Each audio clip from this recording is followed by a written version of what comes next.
The train whistle screamed through the midnight storm like a wounded animal, its cry swallowed by thunder that shook the very earth. Margaret Sinclair pressed her face against the cold window, watching lightning illuminate the Wyoming wilderness in violent flashes. Each burst of light revealed a landscape both beautiful and terrifying. Endless plains drowning under sheets of rain, mountains looming like ancient guardians in the distance. "End of the line, ma'am," the conductor announced, his voice barely audible over the storm's fury.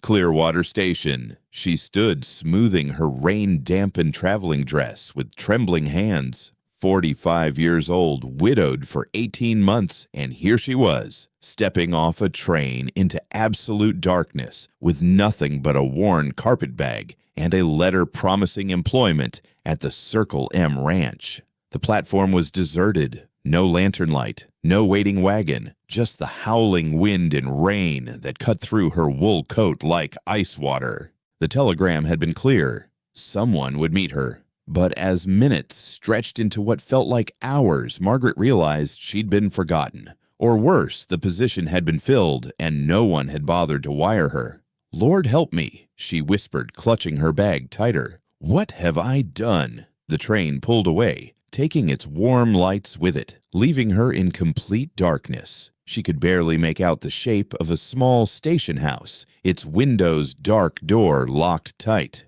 No shelter there. Through the rain, she glimpsed distant lights, the town perhaps a quarter-mile away. But the letter had been specific. The Circle M Ranch, 10 miles north of town. An impossible distance in this storm, on foot, in the dead of night. Yet what choice did she have? She'd sold everything to buy this train ticket. There was no going back to Philadelphia, no home to return to. The house where she'd nursed her husband through consumption, where she'd held her 8-year-old son as scarlet fever stole him away. That house belonged to strangers now. Margaret pulled her shawl over her head and started walking. The mud sucked at her boots with every step. Rain drove sideways, stinging her face like needles. She followed what she hoped was the main road, though in the darkness she could barely distinguish it from the surrounding prairie. An hour passed, maybe 2. Her fingers went numb. Her teeth chattered so hard she feared they might break. Just when she thought she couldn't take another step, she saw it, a flicker of light in the distance. Not the town which lay behind her now, but something else. A ranch house, perhaps. The Circle M. She prayed it was, though, at this point, any shelter would do. She stumbled toward the light, her legs barely responding to her will. The outline of buildings emerged from the darkness. A large barn, a 2-story house with lit windows. She could smell wood smoke, blessed warmth, just yards away. Her frozen fingers fumbled with the gate latch. That's when she heard it, the metallic click of a rifle being cocked. "Stop right there." The voice came from the shadows of the porch, deep, rough, carrying the kind of authority that expected immediate obedience. Margaret froze, her heart hammering against her ribs. I'm Margaret Sinclair," she managed through chattering teeth. "I've come about the position, the cook position." Silence. Then footsteps on wooden boards. A figure emerged from the darkness, tall, broad-shouldered, moving with the controlled grace of a soldier. Or a predator. Lightning flashed, illuminating his face for just a moment. Weather-beaten features, a scar running from left eyebrow to jaw, eyes the color of winter sky. Cold, haunted, dangerous. The cook wasn't supposed to arrive until tomorrow. He said rifle still raised. The telegram said tonight, October 15th. Her voice broke. "Please, I've walked from the station. I'm freezing." He studied her for a long moment, and she wondered if he might actually turn her away. Then slowly he lowered the rifle. "Jackson Mitchell," he said. "This is my place. The Circle M." Relief flooded through her so intense her knees nearly buckled. Thank God. He stepped aside, gesturing toward the door. "Get inside before you catch your death." The house was warm, blessedly, wonderfully warm. Margaret stood dripping in the entryway, creating a puddle on the worn wooden floors. The interior was exactly what she'd expected from a widower's ranch. functional sparse with that particular neglect that comes from grief rather than laziness. Dust on the mantel, dishes in the sink, a child's toy horse abandoned in the corner. "I'll get you some dry clothes," Jackson said, his voice softer now, though still guarded. They belong to my wife." "I'm sorry for your loss," Margaret said automatically, the words she'd heard so many times herself. His jaw tightened. "The kitchen's through there. You can change by the stove. I'll leave the clothes outside the door." He disappeared upstairs, his footsteps heavy. Margaret made her way to the kitchen, which was indeed warmer thanks to the massive cast-iron stove still radiating heat. She surveyed the space, larger than she'd expected, well-equipped but showing signs of long neglect, grease-stained surfaces, a sink full of unwashed dishes, the lingering smell of burned food. A soft sound made her turn. In the doorway stood a little girl, maybe 8 years old, with tangled dark hair and eyes exactly like her father's. That same winter blue, but holding something else. Fear, sadness. The child stared at Margaret with an intensity that was almost unnerving. "Hello," Margaret said gently. "You must be Emma." The letter had mentioned a daughter. What it hadn't mentioned was that the child hadn't spoken in 2 years. Not since the night her mother died. Emma continued to stare, clutching a ragged doll to her chest. Then, without warning, she walked straight to Margaret and reached out one small hand, touching the wet fabric of her skirt. The child's fingers were warm against the cold material. She looked up at Margaret with those haunted eyes, and her lips moved, forming words without sound. "You're safe," the child seemed to say. Or perhaps Margaret only imagined it. Jackson's voice from the hallway broke the moment. "Emma, back to bed." The child fled bare feet, pattering on the floor. Jackson appeared with an armload of clothing, a simple dress, undergarments, a thick shawl. "She doesn't usually come down at night." He said something like confusion in his voice. "She doesn't usually go near strangers at all." "Children know things," Margaret said simply. "They sense who they can trust." He stared at her for a moment, and she saw something flicker in those cold eyes. Hope, fear, before she could determine which he turned away. "Change. Get warm. Your room's upstairs, second door on the right. We'll discuss your duties in the morning." He paused at the doorway.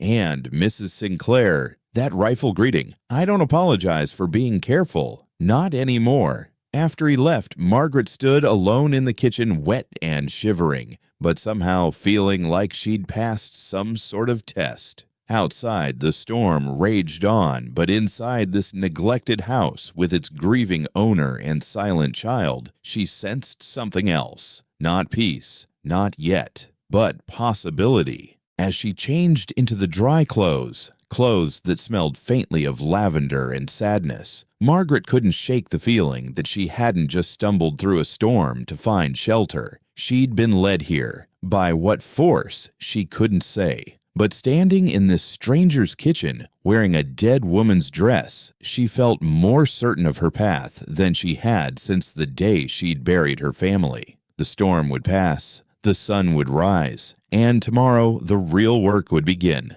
Not just cooking for cowboys, but perhaps, just perhaps, helping to heal a broken family while learning to live with her own shattered heart. The wind howled outside, rattling the windows like skeletal fingers trying to get in. But inside the stove glowed warm, and somewhere upstairs a little girl who hadn't spoken in 2 years had almost said hello. Dawn came reluctantly to the Circle M ranch as if the sun itself was hesitant to illuminate what the night had hidden. Margaret woke to the sound of men's voices in the yard below the lowing of cattle and the rhythmic ring of hammer on anvil. Her body ached from the previous night's ordeal, but she forced herself upright. Through the small window of her room, she could see the ranch spreading out like a kingdom built from sweat and sorrow. The Circle M was massive, easily 3,000 acres of prime Wyoming grassland, nestled in a valley between 2 mountain ranges. The main house stood like a sentinel, 2 stories of sturdy timber and stone that had weathered countless storms. Beyond it, the barn rose even taller, its red paint faded to the color of dried blood. The bunkhouse sat 100 yards distant, smoke already rising from its chimney. Corrals held dozens of horses, their breath steaming in the cold morning air, but it was the men that caught her attention. At least 15 cowboys moved about their morning routines with the practiced efficiency of those who'd worked together for years. Yet there was something else in their movements, a watchfulness, a tension that seemed at odds with the peaceful morning. A knock at her door interrupted her observations. Mrs. Sinclair suns up. Work begins. Jackson Mitchell's voice, rough as sandpaper. Margaret dressed quickly in her own clothes, now dry, but still bearing the memory of last night's storm. When she descended to the kitchen, she found him waiting, his face unreadable in the morning light. The scar she'd glimpsed last night was more prominent now, a violent slash that transformed what might have once been a handsome face into something that made people look away. "Coffee?" he asked, gesturing to a pot on the stove. "Please." She accepted the cup gratefully, noting how his hands shook slightly as he poured. "Mr. Mitchell about last night." "Jackson," he corrected. "And last night is done. What matters is today and every day after. These men work hard. They need solid meals 3 times daily. Breakfast at 5, lunch at noon, dinner at 6. Can you handle that?" "I was a nurse during the war," Margaret said, meeting his gaze steadily. "I've cooked for 50 wounded soldiers with nothing but hardtack and prayer. 15 cowboys shouldn't present a problem." Something shifted in his expression. "The war. Which side? Does it matter now?" "Everything matters," he said quietly. "But no, not for this. You can cook, you can stay. Fail, and I'll pay your way back east. Fair, more than fair." He stood his full height, imposing in the small kitchen. "The men will be in shortly for breakfast. There's a side of bacon in the cold room, eggs in the basket, flour in the bins. Coffee needs to be strong enough to float a horseshoe. They like their eggs runny and their biscuits hard enough to survive in saddlebags." "Understood. And Emma, will she take meals with the men?" Jackson's face darkened. "Emma eats in her room. Always. That's not healthy for a child." "Mrs.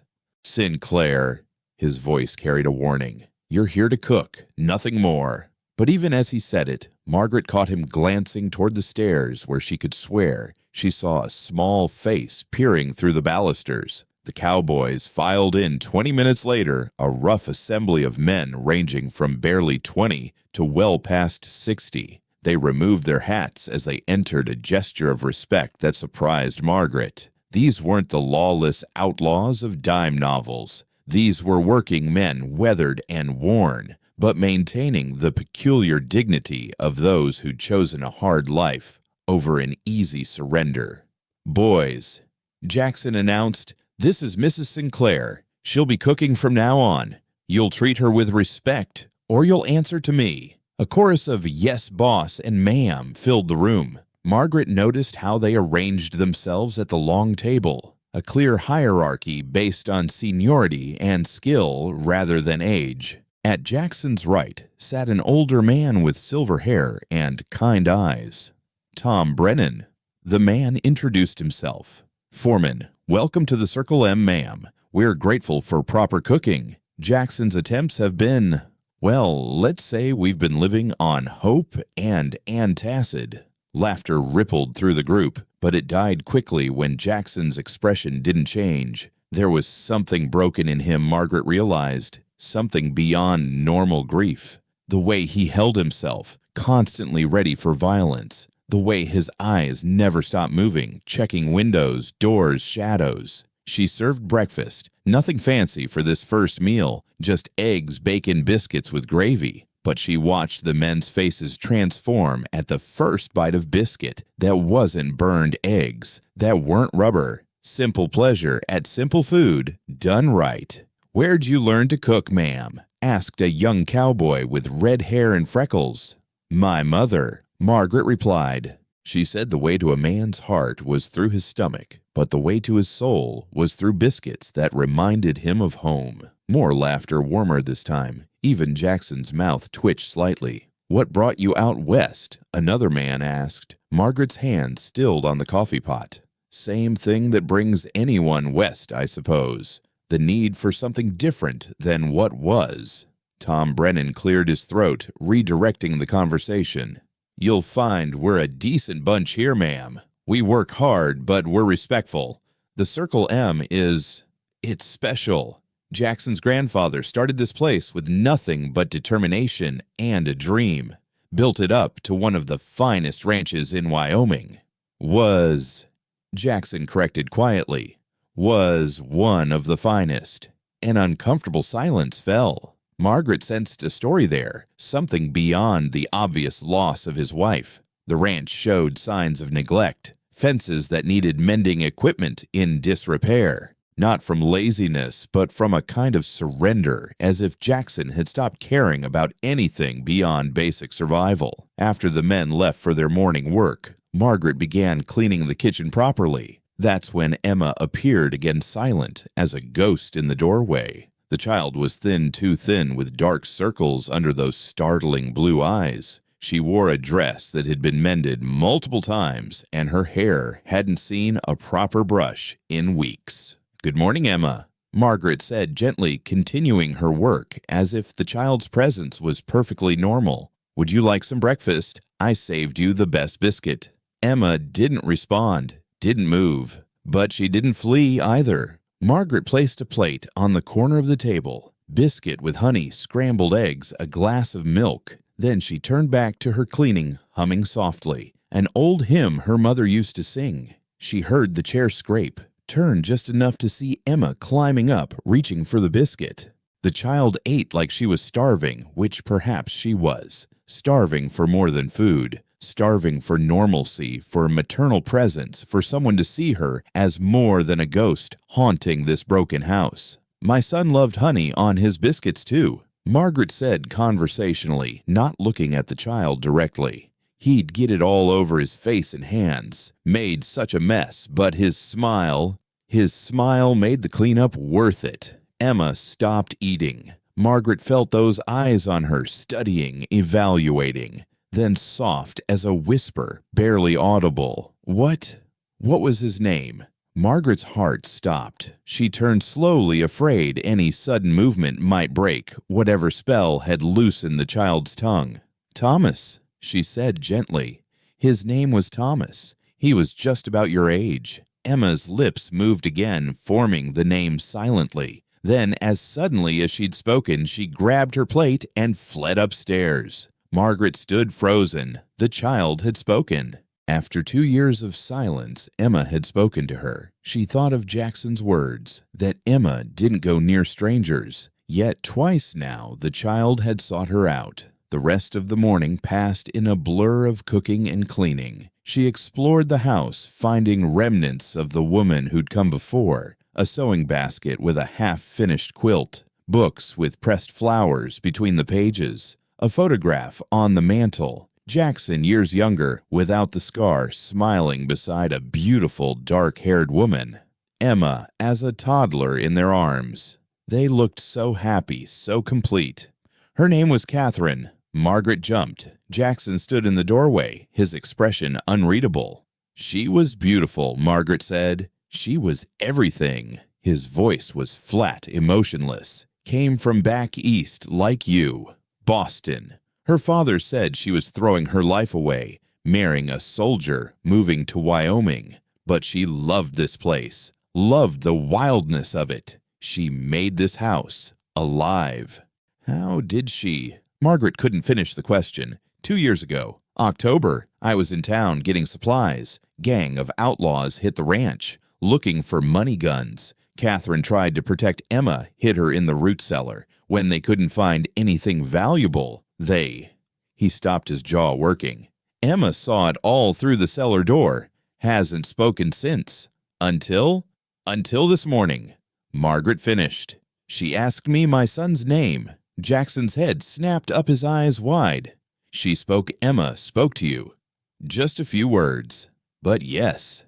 He sank into a chair, running his hands through his hair. 2 years. 2 years of silence, and she speaks to a stranger after one night.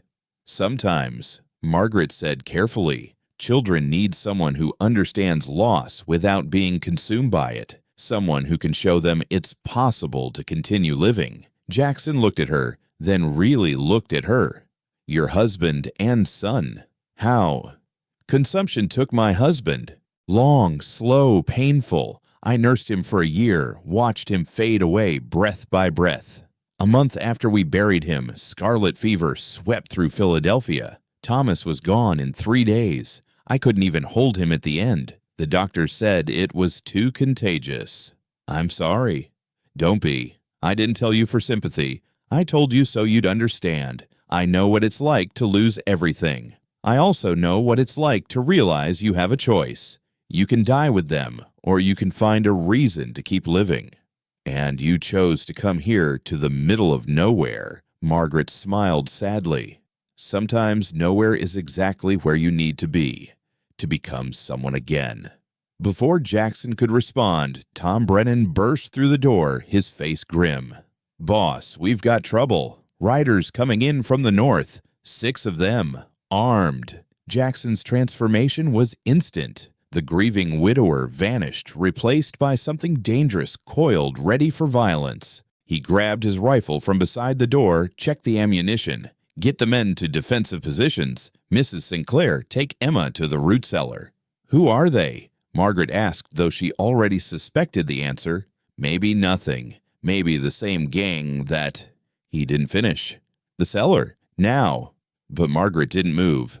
I told you I was a war nurse. I've seen my share of violence. If there's going to be trouble, you'll need every hand. This isn't your fight. I live here now, don't I? That makes it my fight. He stared at her. This woman who'd walked through a storm, who'd made his daughter speak, who now stood ready to face whatever came riding in from the north. Can you shoot? Well enough. He handed her a revolver from the drawer. Then God help us all. The riders were close now, dust clouds rising behind them like smoke signals of impending doom. Margaret could see the ranch hands taking positions behind water troughs in the barn loft along the fence line. These men were ready to fight for the Circle M for Jackson, for the memory of what this place had been. Emma's safe, Jackson asked. Margaret nodded. She'd convinced the child to hide in her room, barricaded behind heavy furniture. Not the cellar, never the cellar again. The riders stopped just outside rifle range. 6 men, faces obscured by hat brims and bandanas. But the leader, tall and lean in his saddle, pulled down his covering to reveal a face Margaret would never forget. Handsome in a cruel way, with eyes like a snake, and a smile that promised nothing good. "Hello, Jackson," the man called out. "Been a while." Jackson's grip on his rifle tightened.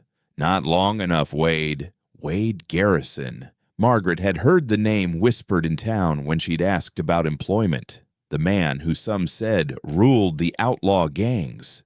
The man who others said had a special hatred for Jackson Mitchell. "Heard you got yourself a new cook." Wade continued, his eyes finding Margaret. "Pretty one, too. Hope she lasts longer than the last woman who lived here." The implication hung in the air like poison. This man, these men, they were the ones who'd murdered Catherine, who'd broken Emma's voice, who'd turned Jackson into a ghost, haunting his own life. "State your business or move on," Jackson said, his voice deadly calm.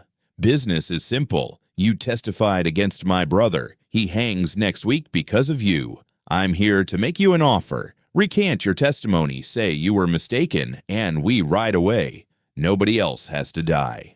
Your brother murdered 3 people in cold blood. He hangs because he's guilty." Wade's smile widened. "That's unfortunate.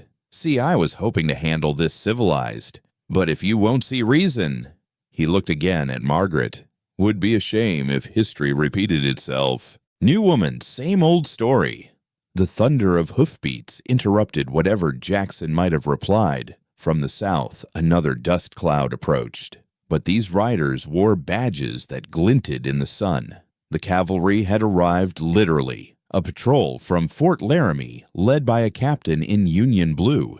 "Problem here, Mr. Mitchell," the captain called out. Wade Garrison's expression darkened. "No problem, Captain. Just paying a social call." "Then your call is finished. Move along." For a moment, violence trembled in the air like heat shimmer. Then Wade touched his hat brim in mock salute. "Another time, Jackson. Soon." His eyes found Margaret once more. "Welcome to Wyoming, ma'am. Hope you survive it." They rode off, but their threat lingered like smoke from a distant fire. The cavalry captain dismounted, introducing himself as Captain Robert Sterling. "Got word in town you might have trouble," he said. "Thought we'd ride out, make our presence known." "Appreciated," Jackson said, though he didn't lower his rifle. "Wade Garrison's getting bolder. This is the third ranch he's threatened this month. We're doing what we can, but—" The captain shrugged helplessly. "He's smart. Never does anything we can prove." After the soldiers left, promising to increase patrols, Margaret found Jackson standing at the window, staring at the horizon where Wade and his men had disappeared. "He'll be back," Jackson said quietly. "I know. This isn't what you signed up for. I'll understand if you want to leave. I'll pay." "I'm not leaving." Margaret's voice was firm. "That man, what he did to your family, what he threatens to do. Men like that win when good people run. I didn't survive the war, didn't survive losing everything just to run from some outlaw who thinks fear is power." Jackson turned to her, and for the first time since she'd arrived, she saw something like hope in his eyes. "You're either very brave or very foolish, Mrs. Sinclair. Perhaps both, but I'm also very stubborn, and I have a feeling Emma needs that. You both do." As if summoned by her name, Emma appeared on the stairs. She'd heard everything Margaret realized. The child walked straight to her father, took his hand, then reached for Margaret's as well, still silent but present, making a choice. They stood there, the three of them connected by a child's small hands. Outside, the sun climbed higher, burning away the shadows. The Circle M ranch sprawled around them, wounded but not broken, threatened but not conquered. "Lunch will be ready at noon," Margaret said, finally practical in the face of emotional weight. "The men will be hungry after all this excitement." Jackson actually smiled, just a slight upturn of his lips, but genuine. "You really aren't leaving, are you? Mr. Mitchell, Jackson, I walked through a storm to get here. I faced down your rifle. I just stood against outlaws. Do you really think I'm the kind of woman who gives up easily?" "No," he said softly, his hand tightening on Emma's. "I'm beginning to think you're exactly the kind of woman this place needs." Margaret looked down at Emma, who was gazing up at her with those haunted blue eyes. But there was something else there now. A spark. A possibility. "Then we'd better get to work," Margaret said. "This ranch won't run itself, and those cowboys won't feed themselves. Emma, would you like to help me in the kitchen?" The child nodded, still silent, but engaged. It was a start. As they walked to the kitchen together, Margaret caught Jackson watching them. The broken man she'd met last night was still there, but overlaid now with something else. Determination, perhaps, or recognition that sometimes salvation comes in unexpected forms. The Circle M Ranch had seen death violence loss, but it was still standing. And now, with Margaret's arrival, it might do more than stand. It might live again. The nightmares always came at 3 a.m. Jackson Mitchell had grown so accustomed to them that his body now woke at 2:55, bracing for the onslaught. Tonight was no different. He lay in the darkness, sweat already beading on his forehead, waiting for the memories to crash over him like a black wave. But tonight something else pulled him from bed. The sound of singing, soft, melodious, drifting up from the kitchen below. He grabbed his rifle from beside the bed, a habit he couldn't break, and crept down the stairs. Margaret stood at the stove, heating milk in a small pot, humming a lullaby he didn't recognize. She wore a simple nightgown with a shawl wrapped around her shoulders, her graying hair loose down her back. In the lamplight, she looked younger, softer, like someone who hadn't been carved hollow by loss. Couldn't sleep either. she asked without turning around. Jackson lowered the rifle, feeling foolish. How did you know it was me? Emma's footsteps are lighter, and you always lead with your left foot on the third stair, the one that creaks. Military training, I'd guess. Always keeping your gun hand-free. He was impressed despite himself. You're observant. Survival skill. Would you like some warm milk? My mother swore by it for sleepless nights. I don't. He stopped. When was the last time someone had offered to do something as simple as make him warm milk? Yes, thank you. She poured 2 cups, added a touch of honey and nutmeg, then handed him one. They stood in comfortable silence for a moment before she spoke again. Tell me about the war. Which one? The question came out more bitter than he intended. The one that gave you that scar. The one that taught you to sleep with a rifle. The one that makes you wake at 3 every morning like clockwork. Jackson stared at her. How could you possibly? I told you. I was a nurse. I know the look of men who've seen too much. The way they hold themselves always ready for attack. The way their eyes never stop moving. You were cavalry, weren't you? Captain 3rd Colorado Cavalry. The words felt rusty, unused. How did you know? The way you ride. The way you organize the men. And she hesitated, then continued. The way you reacted when Captain Sterling arrived. Recognition, but also distance. Brothers in arms who've become strangers in peace. Jackson took a long drink of the warm milk, surprised by how soothing it was. You see too much Mrs. Sinclair. Margaret, she corrected. And seeing too much is another survival skill. What about you? You mentioned nursing in the war. Margaret's expression grew distant. Field hospital, Gettysburg, Antietam Cold Harbor. I was barely 20, thought I was doing God's work. Turns out, God's work involves a lot of holding boys' hands while they die screaming for their mothers. That where you met your husband? No.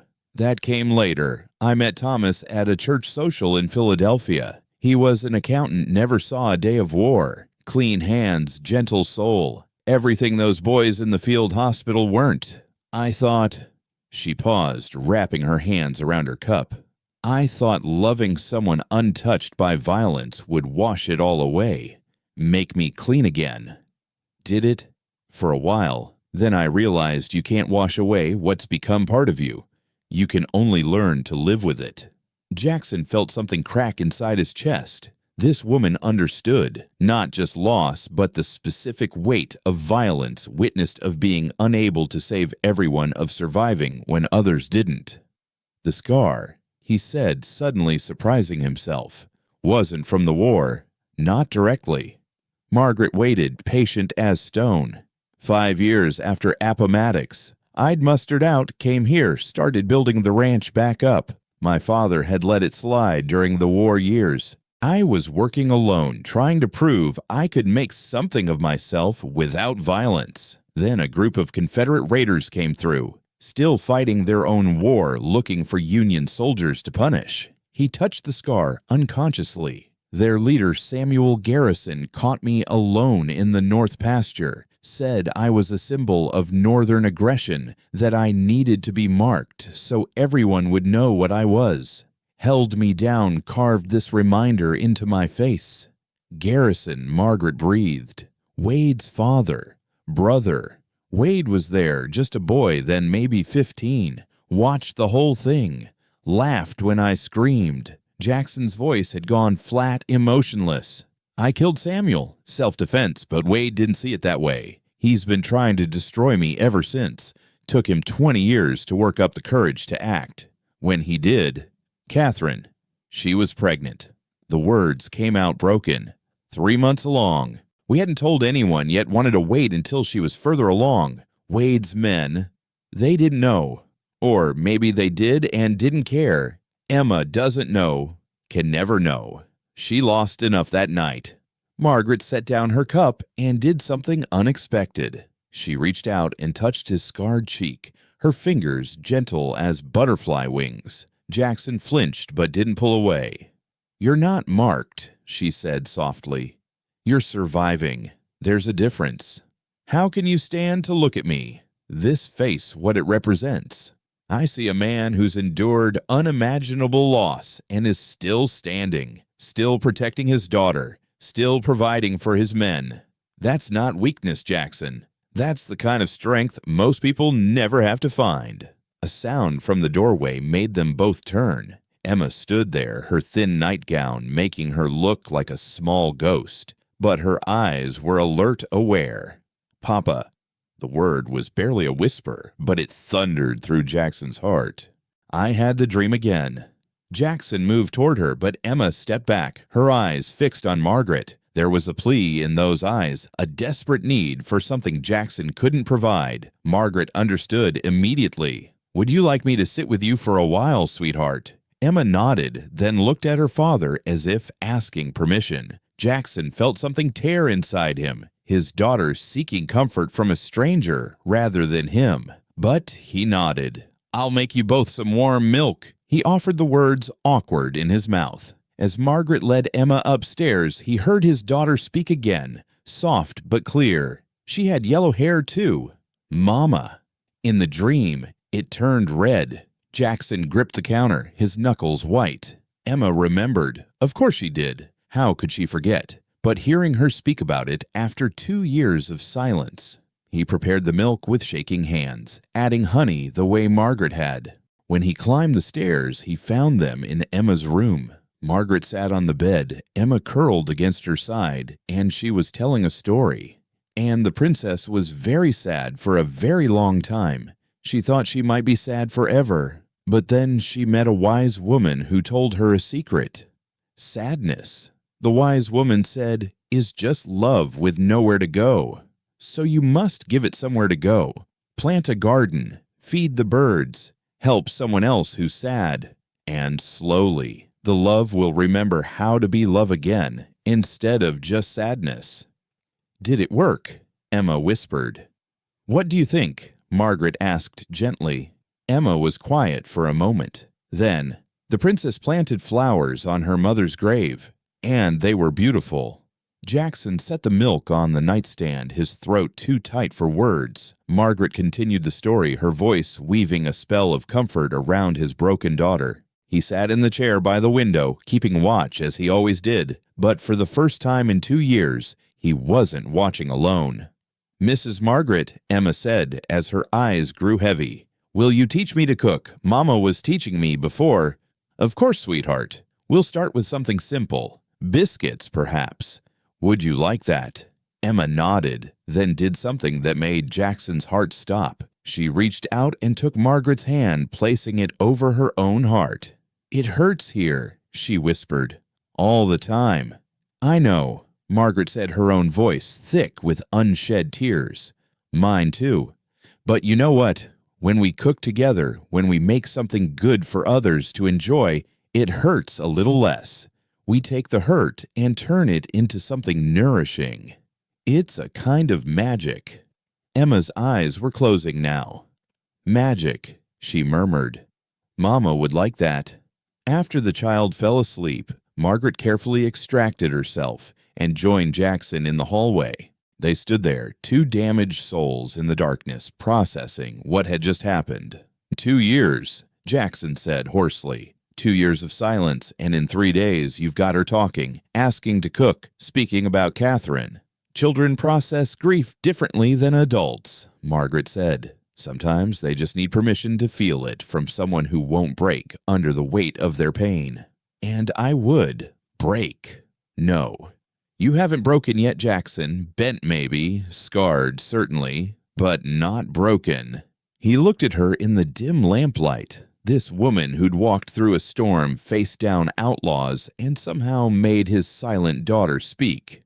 "Why did you really come here, Margaret? The truth now. Not just needing work. You could get that anywhere." She was quiet for so long he thought she wouldn't answer. Then, "Have you ever felt like you were drowning on dry land? Like every breath was water instead of air? Every day since Catherine died? That's how I felt in Philadelphia, surrounded by sympathy, suffocated by pity. Every place held a memory. Every person looked at me and saw tragedy. I needed to go somewhere where nobody knew my ghosts, where I could be more than just a grieving mother and widow. And you chose the most dangerous, isolated ranch in Wyoming. I chose the job that seemed the hardest, because if I could do the hardest thing, maybe I could do anything. Maybe I could actually live again instead of just existing. Jackson understood that. The need to test yourself against something brutal just to feel alive. But that's not the only reason, Margaret continued. The letter, your advertisement, it was different from the others. You didn't just list duties and pay. You wrote about needing someone to bring life back to a house. You wrote about a daughter who needed mothering. You were honest about the pain. Most people hide it, pretend everything's fine. You didn't. Tom wrote that advertisement, Jackson admitted, said I was scaring away all prospects with my honesty. Your honesty is what brought me here. They herd horses in the yard, the night watch, changing shifts. The ranch never truly slept, always someone keeping watch, especially now with Wade Garrison's threats hanging over them. I should tell you more about Wade, Jackson said. If you're staying, you need to know what you're facing. They returned to the kitchen where the stove still radiated warmth. Jackson poured coffee, this time strong and black fortification for difficult truths. Wade was always wrong somehow, he began. Even as a boy, his brother Samuel was cruel but straightforward about it. Wade liked to play with things before he destroyed them. Cats, birds, eventually people. A psychopath, Margaret said bluntly.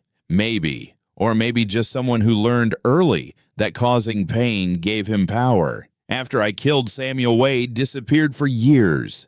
Went to Mexico, they say. Came back 5 years ago with money men and a plan. He's been building his gang, taking over territory piece by piece. But it's not about money for him. It's about me. Everything leads back to that day I killed his brother. And the law can't touch him. He's careful, never leaves evidence, uses different men for different jobs. The few witnesses who might testify tend to disappear or suddenly remember things differently. Like your wife's murder. Jackson's jaw clenched. No witnesses except Emma, and I'll die before I let them put her on a stand to relive that night. So he wins by default. He wins by fear. Half the ranchers in the valley pay him protection money. The other half are too scared to fight back. But not you. I testified against his cousin for rustling. He hangs next week. Wade thought I'd learn my lesson after Catherine that I'd stay quiet. He was wrong. Margaret studied him over her coffee cup. You're hoping he'll come for you. You want the fight. Jackson didn't deny it. Every night I dream of killing him. Slow. Making him suffer like Catherine suffered. Sometimes I think that's the only thing keeping me alive, the promise of revenge. And Emma. What happens to her if you die pursuing that revenge? The question hit like cold water. Jackson hadn't thought that far, or maybe he had, and didn't care. Death seemed like relief compared to this half-life he'd been living. That's why you need me, Margaret continued, not just to cook, to give you a reason to live beyond revenge, to show Emma that life continues, that joy is possible, that her mother's death doesn't have to define everything forever. You think you can do that? Fix us? No. You're not broken toys to be fixed. You're wounded people who need to learn how to heal. There's a difference. A scream shattered the night. High, terrified, distinctly Emma. Both adults ran for the stairs, Jackson grabbing his rifle, Margaret lifting her skirts to run faster. They burst into Emma's room to find her sitting up in bed, eyes wide but unseeing, trapped in a nightmare. They're coming, she screamed. The men with red hands, Mama, hide, please hide. Jackson froze, but Margaret moved instantly to the bed, gathering Emma into her arms. Shh, sweetheart, you're safe. It's just a dream. You're safe. The blood. Emma sobbed, fully awake now, but lost in memory. So much blood, and Mama wouldn't wake up. I shook her and shook her, but she wouldn't wake up. Jackson made a sound like a wounded animal. Margaret looked at him over Emma's head, saw him starting to retreat, to run from his daughter's pain. "Stay," she commanded, and something in her voice stopped him. "She needs you both, the memory and the present. Stay." Jackson moved woodenly to the bed, sat on Emma's other side. His daughter turned to him, her face streaked with tears. "Papa, why did they hurt Mama? We never hurt anyone." "I don't know, baby," Jackson said, his voice breaking. "Sometimes people do evil things for evil reasons. It wasn't your fault. It wasn't Mama's fault. Was it your fault?" The question hung in the air like a blade. Margaret watched Jackson wrestle with it, saw him almost lie, then choose truth. "Maybe. I made enemies. One of them hurt Mama to hurt me. So maybe it was my fault." Emma was quiet for a moment, processing this with the devastating logic of children. Then she reached for his scarred face. "The man who hurt you, was it his father, his brother? And you hurt his brother back." "I killed him to save myself," Emma nodded solemnly. "Then it's his fault, the bad man, not yours. You were just trying to live. Mama was just trying to live. It's the bad man's fault for choosing to be bad." The simple clarity of it seemed to stun Jackson. Margaret watched, understanding dawn in his eyes. His 8-year-old daughter had just forgiven him for something he couldn't forgive himself for. "You're right," he whispered. "You're absolutely right." Emma curled between them, then one hand holding her father's, the other clutching Margaret's nightgown. "Will you both stay until I fall asleep?" "Of course," Margaret said. They stayed there, the three of them, as Emma's breathing gradually deepened. When she was truly asleep, Jackson spoke in a voice barely above a whisper. Catherine used to sing to her every night, a lullaby her grandmother taught her. I can't remember the words anymore."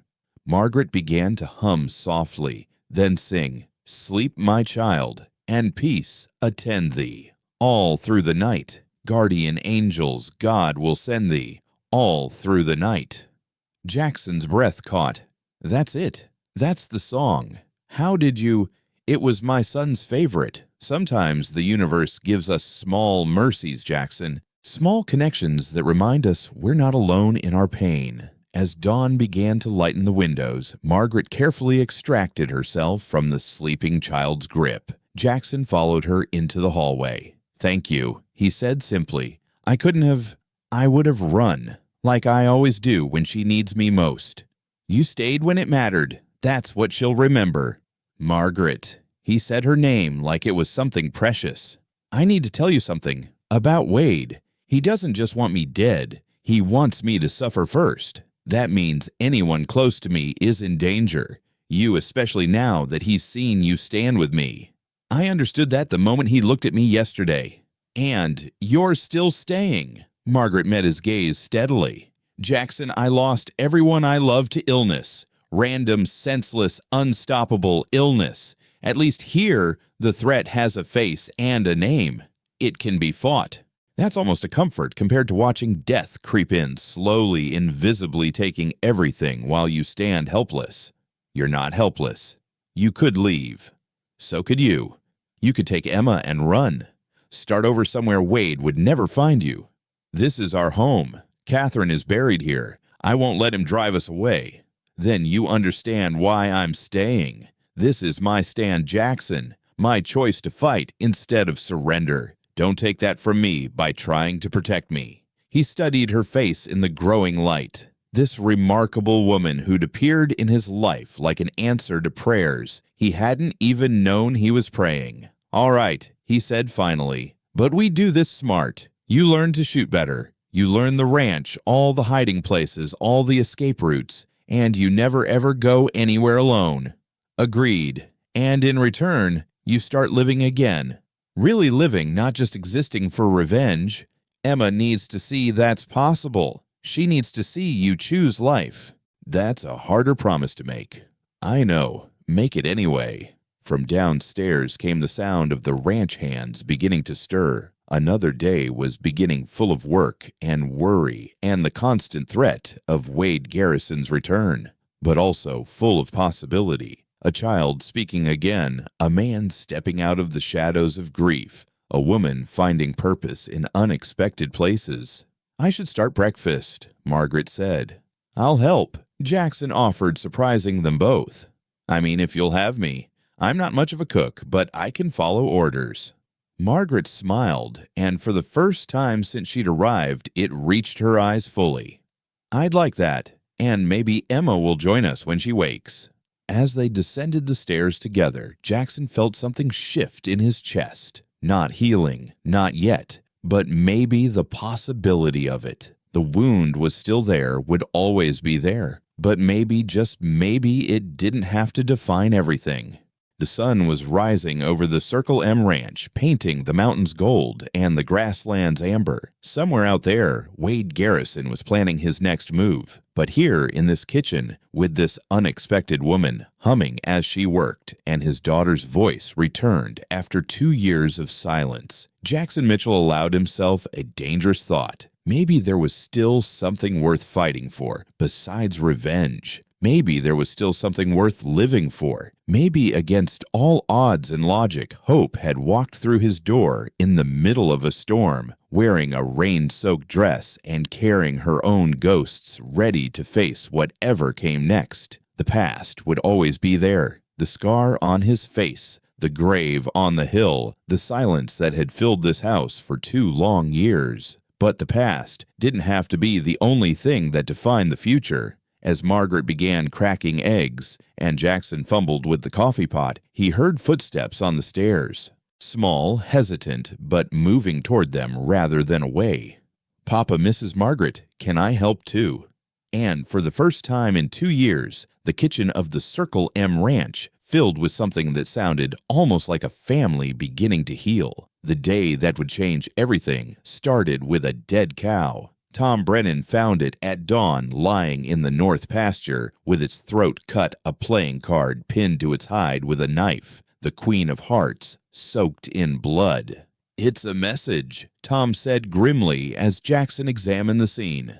Wade's calling card. He used to leave them during the range wars. Jackson pulled the knife free, recognizing the ornate handle. This belonged to Samuel. Wade's father gave it to him on his 18th birthday. I remember because Samuel used it to... He touched his scar unconsciously. "Boss, the men are getting nervous. First, the threats, now this. Maybe we should consider what Tom paying protection running, letting him win. Consider getting help. There's a federal marshal 2 counties over. Maybe it's time to involve real law." Jackson was about to respond when they heard the dinner bell ringing frantically from the house. Not the steady rhythm calling for meals, but the rapid, panicked clanging that meant trouble. They rode hard back to the ranch house, finding Margaret on the porch rifle in hand, Emma behind her. Both were unharmed but clearly shaken. "Riders came," Margaret explained quickly. 4 of them. Didn't approach the house, just circled it, whooping and hollering. I think they were trying to scare us." "Did you recognize any of them?" "One had red hair, distinctive. Scar across his nose. Jake Morrison," Tom supplied. "Wade's right hand." Jackson dismounted, his jaw tight with fury. They'd come while he was gone, deliberately targeting the women. The message was clear. Wade could reach them anytime, anywhere. "Papa, I saw something," Emma said quietly, stepping out from behind Margaret. The red-haired man dropped something by the gate. They found it quickly. Another playing card, but this one had writing on the back. Jackson read it aloud. "Tonight, midnight, the hanging tree. Come alone, or I come for them." The hanging tree. Everyone knew it. A massive cottonwood 5 miles north, where vigilantes had dispensed frontier justice in the lawless years before Wyoming became a territory. It was Wade's chosen ground, isolated and symbolic. "You can't go," Margaret said immediately. "It's obviously a trap."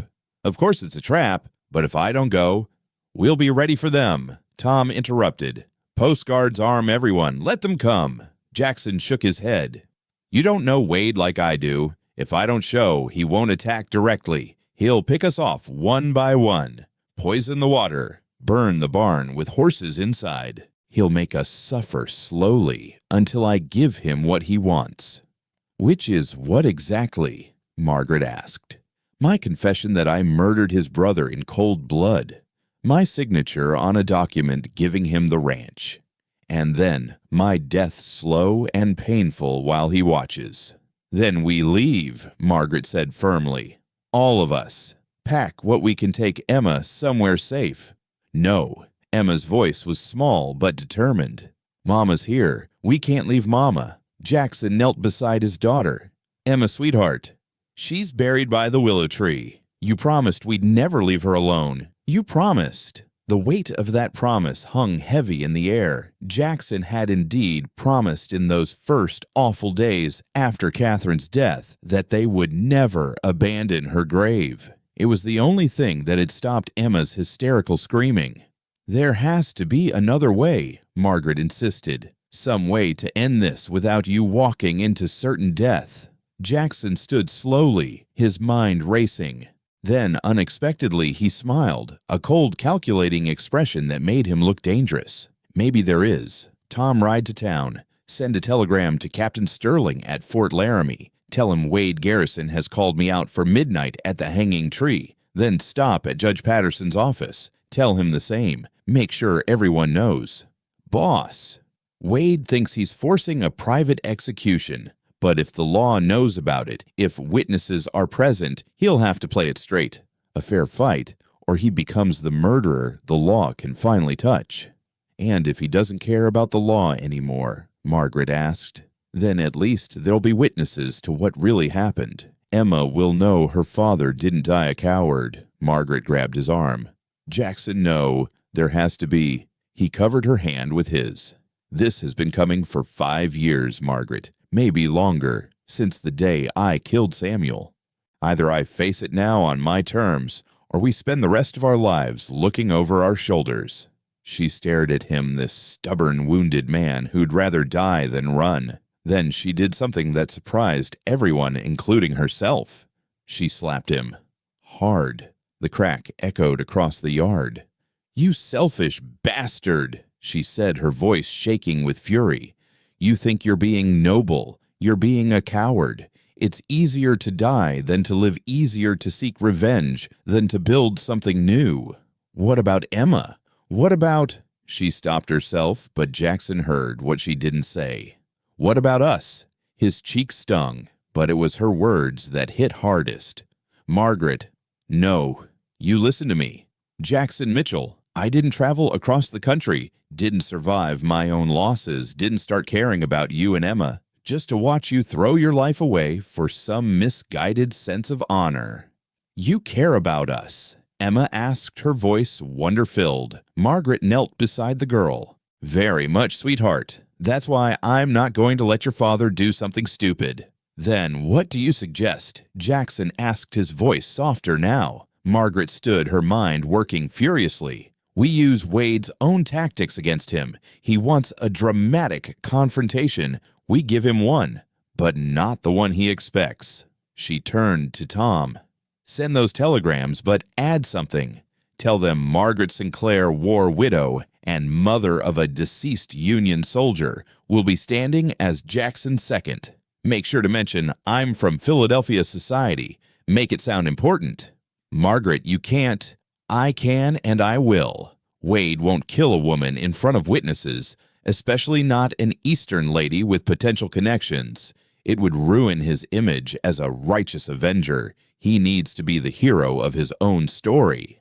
And if you're wrong, then at least Emma will have one parent figure left alive. Before Jackson could protest further, Margaret continued, but that's just the beginning. Tom, I need you to do something else. You know the women in town, the wives and mothers. Most of them, yes. Good. Invite them. All of them. Tell them a man who murdered a pregnant woman is trying to kill again, and their presence might prevent it. Tell them. She paused, thinking. Tell them Catherine Mitchell's daughter needs their protection. Understanding dawned in Tom's eyes. You're going to turn Wade's execution into a public spectacle, but not the kind he wants. Exactly. He wants to be feared, fine, but he also wants to be respected, seen as the wronged party seeking justice. Hard to maintain that image when you're threatening women and children in front of the entire county.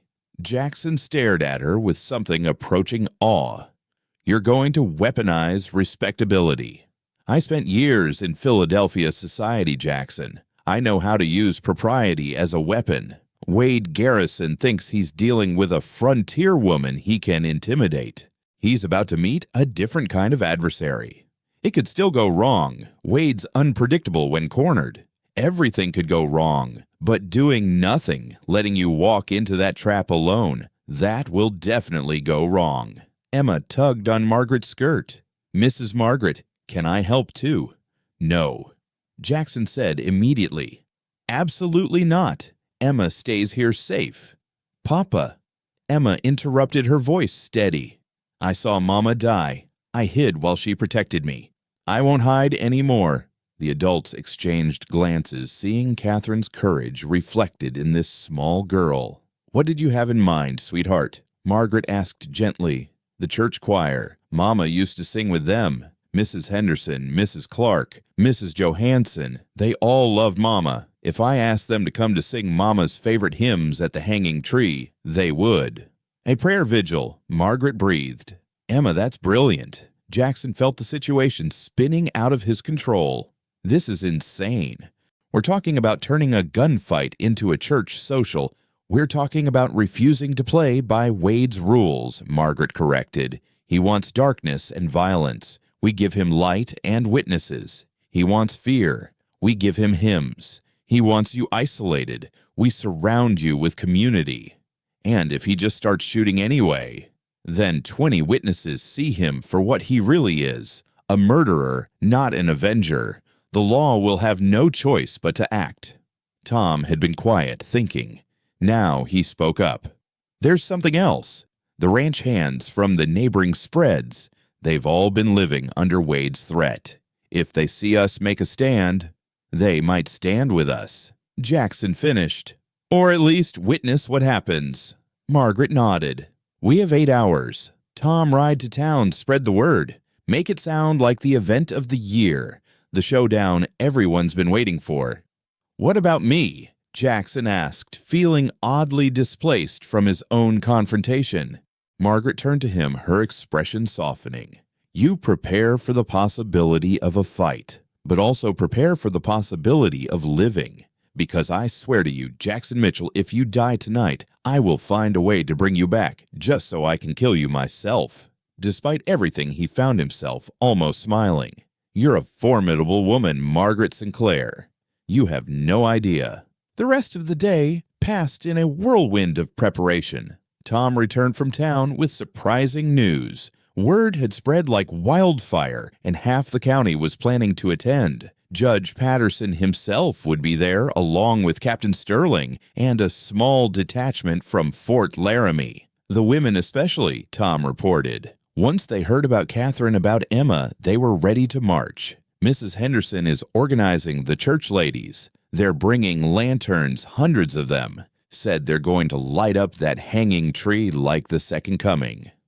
Margaret supervised the preparations with military efficiency. She had Emma help her bake bread and prepare food. If people were coming, they'd need refreshment. It was absurdly domestic preparing for what might be a killing, like it was a church picnic, but the normalcy of it seemed to calm everyone's nerves. As the sun began to set, Margaret found Jackson in the barn checking his weapons. He'd strapped on his gun belt, the one he'd sworn never to wear again after Catherine's death. "You look like you're preparing for war," she observed. "Aren't I? Maybe. Or maybe you're preparing for peace. Sometimes they require the same courage." He turned to her, this remarkable woman who'd appeared in his life like a miracle or a curse. He still wasn't sure which. "Margaret, if something happens tonight." "Nothing will happen. But if it does." She stepped closer, close enough that he could smell the lavender soap she used, see the gold flecks in her brown eyes. "If something happens," she said softly, "Emma will be cared for. The ranch will continue. Your legacy will be preserved. But Jackson, I need you to promise me something." "What?" "That you'll try to live. Not just survive the night, but actually try to live. For Emma. For the ranch. For—" She hesitated, then pushed forward. for the possibility of something neither of us expected to find again. He reached up, touched her cheek, where tears threatened to fall. "You mean—" "I mean that I'm 45 years old, widowed, supposedly past any chance of romance or adventure, but standing here with you facing down outlaws and organizing church ladies as an army, I feel more alive than I have in years. Don't you dare take that away by dying tonight." He leaned down, pressed his forehead against hers. "Margaret Sinclair, you are the most confounding, incredible woman I've ever met. And you, Jackson Mitchell, are a stubborn fool who's lucky I have a weakness for lost causes." They might have kissed, then might have acknowledged what had been building between them since that first night. But Emma's voice interrupted. "Papa, Mrs. Margaret people are coming." They stepped outside to see an extraordinary sight. Wagons and riders approaching from all directions, converging on the ranch. Lanterns bobbing like fireflies in the growing darkness. The church ladies in their Sunday best ranch hands in their work clothes, townspeople in everything between. Mrs. Henderson, a formidable woman in her 60s, approached Margaret. "Mrs. Sinclair, we've come to stand with you. Catherine Mitchell was a dear friend. Her daughter deserves better than to lose another parent to that monster." "Thank you," Margaret said, her voice thick with emotion. "Don't thank us yet," Mrs. Henderson replied grimly. "We've sent word to every ranch, every homestead. By midnight, Wade Garrison will face not just Jackson, but all of us. Let him try to intimidate an entire community." As the procession formed up to ride to the hanging tree, Jackson found himself surrounded by people he'd barely spoken to in 2 years. Men who'd lost cattle to Wade's gang, women who'd feared for their children, all united now in this strange stand against darkness. Emma rode with Margaret, the two of them, on Catherine's gentle mare. The girl had insisted on wearing her mother's church dress, the one she'd been saving for special occasions. "Mama would want to be here," Emma explained. "This way, part of her is." The hanging tree stood alone on a hill, its gnarled branches spreading against the star-filled sky. By the time they arrived, it looked like a revival meeting. Lanterns hung from every branch, creating a golden circle of light. The church ladies had set up tables with food and coffee. Children played at their mothers' feet. It was surreal, this mixture of picnic and potential execution. At 11:45, Judge Patterson approached Jackson. "Son, I need to know. Are you here to kill or to resolve? That depends on Wade.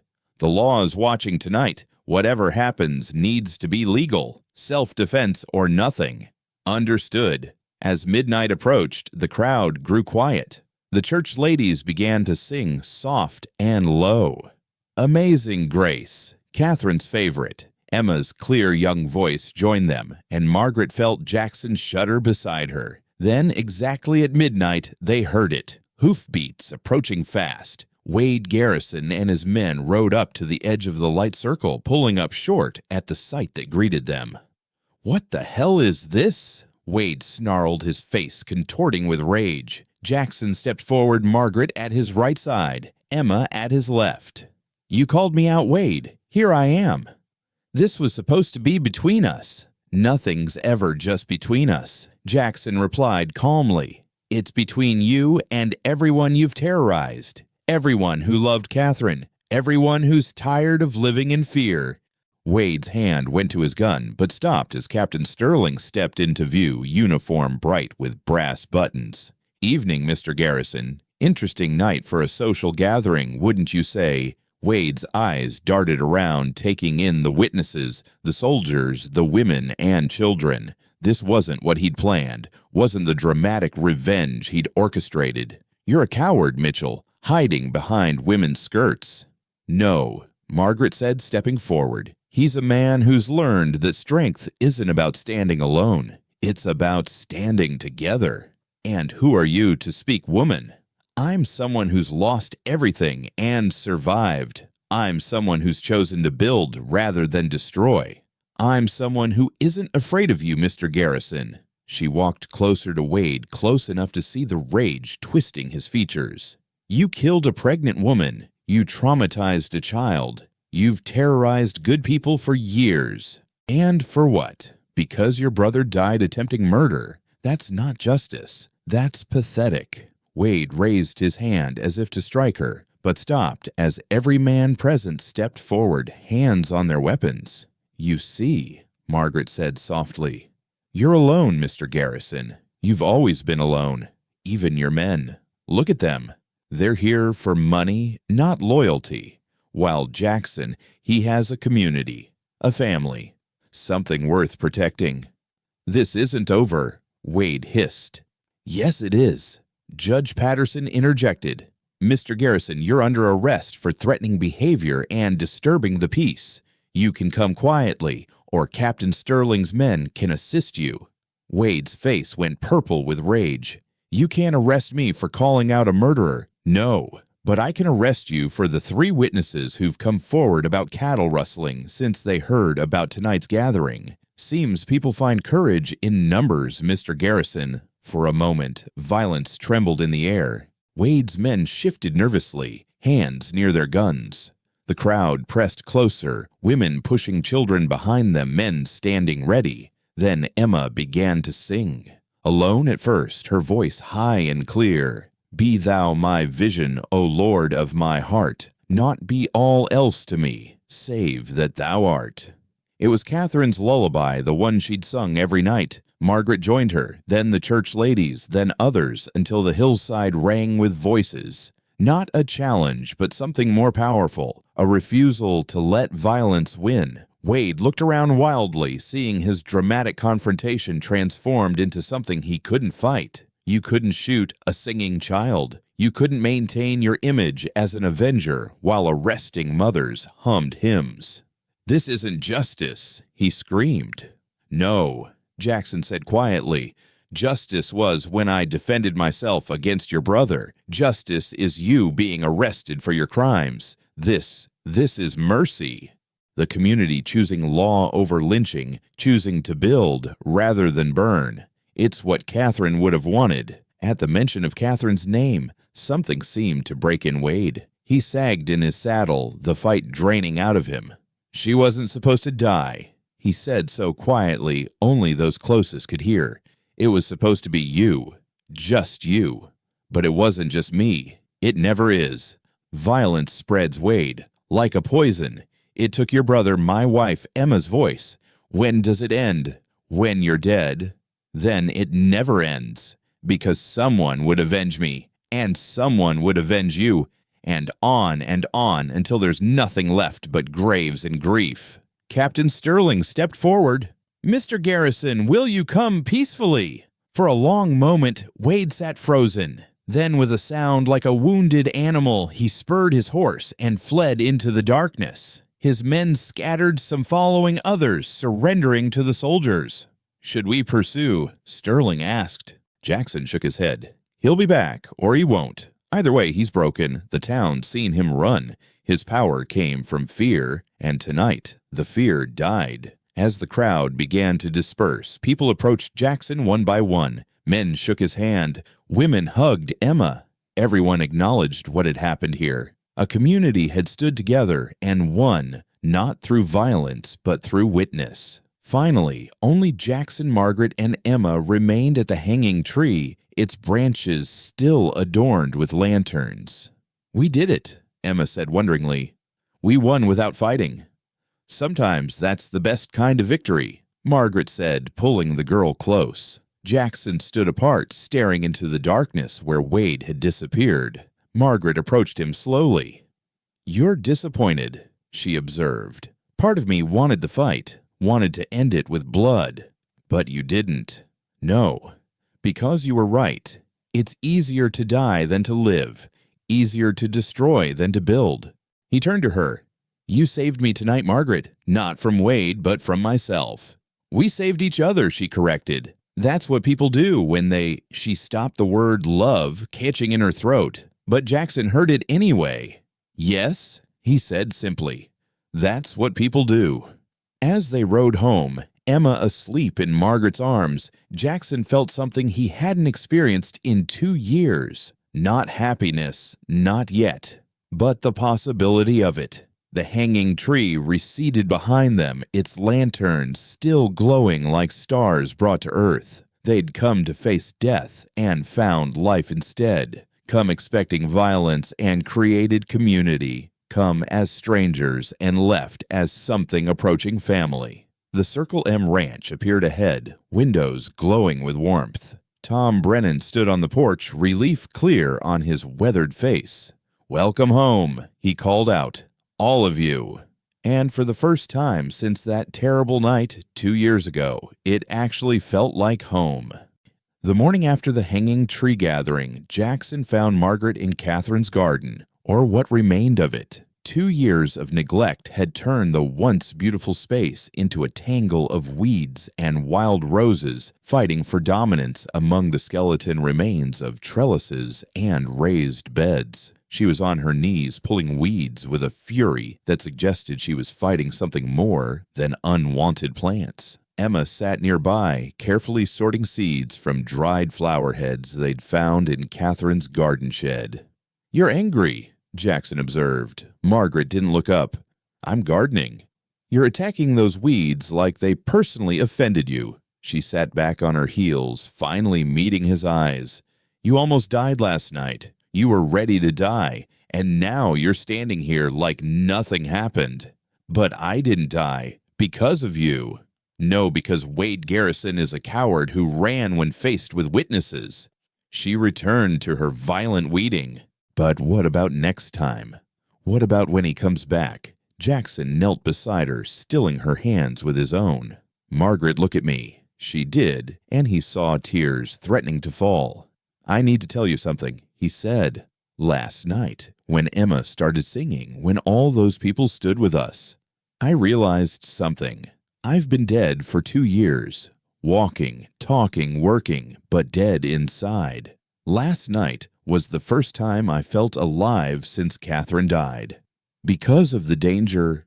No. Because I had something to protect besides just Emma. Because I had—" He paused, searching for words. "Because I had you standing beside me. Not behind me, not protected by me, but beside me. Equal, strong, magnificent." Margaret's breath caught. "Jackson, Papa, Mrs. Margaret Ryder's coming." They turned to see Tom Brennan approaching with someone unexpected. Judge Patterson, his black suit, dusty from the road. "Judge," Jackson stood helping Margaret to her feet. "Is there news of Wade?" "In a manner of speaking." The judge dismounted, his expression grave. "He's dead." The words hung in the air like a physical presence. Margaret felt Jackson go rigid beside her. "How?" Jackson's voice was flat, emotionless. His own men. Apparently running last night was the final straw. They shot him 10 miles south of here, took what money he had scattered to the wind. Captain Sterling found the body this morning. Emma had crept closer, her small hand finding Margaret's. "The bad man is gone." "Yes, child," the judge said gently. "He can't hurt anyone anymore." Jackson walked a few steps away, his back to them all. Margaret could see the tension in his shoulders, the way his fists clenched and unclenched. "Jackson," she called softly. "I wanted to be the one." He said, his voice rough. "For 2 years, I've dreamed of killing him. It's what kept me going.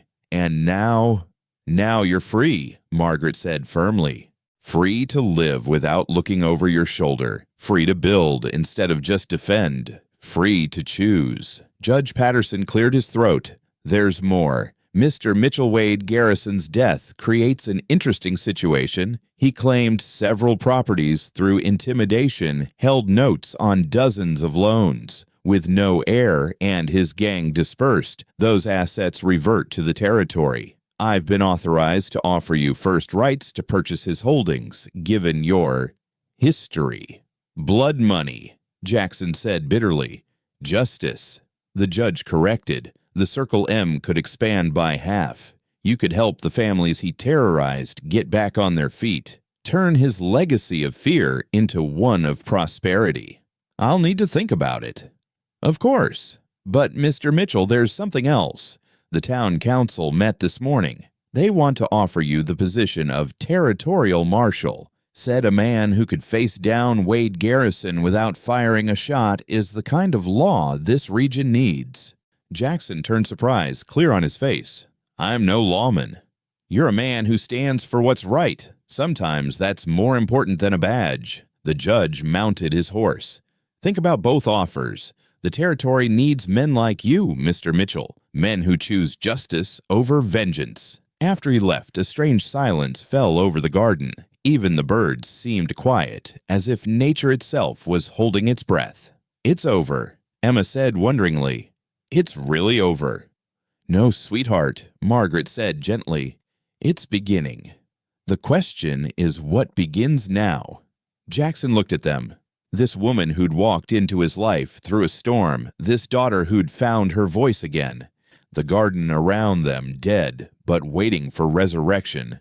The ranch beyond wounded, but surviving. Tom.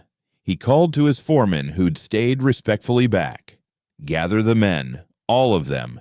I need to say something. Within the hour, all 15 ranch hands had assembled in the main room of the house. They stood awkwardly, hat in hand, unused to being inside except for meals. Jackson stood before the fireplace, Margaret and Emma beside him. He looked at each man in turn. Cowboys who'd stayed loyal through the worst years, who'd stood ready to fight last night. You all know what happened with Wade Garrison, he began. You know we're finally free of that threat, but freedom means choices, and I need to make some. We all do. He took a deep breath. I've been a poor boss these past 2 years, present in body but absent in spirit. You've kept this ranch running despite me, not because of me. That changes now. The men shifted, uncertain where this was going. I'm accepting the judge's offer. We're buying Wade's holdings, expanding the Circle M. That means more work, but also more opportunity. Any man who wants his own section to manage will work out terms. You've earned the chance to be more than hired hands. Surprised murmurs rippled through the group. Tom Brennan grinned broadly. But that's not all. Jackson continued.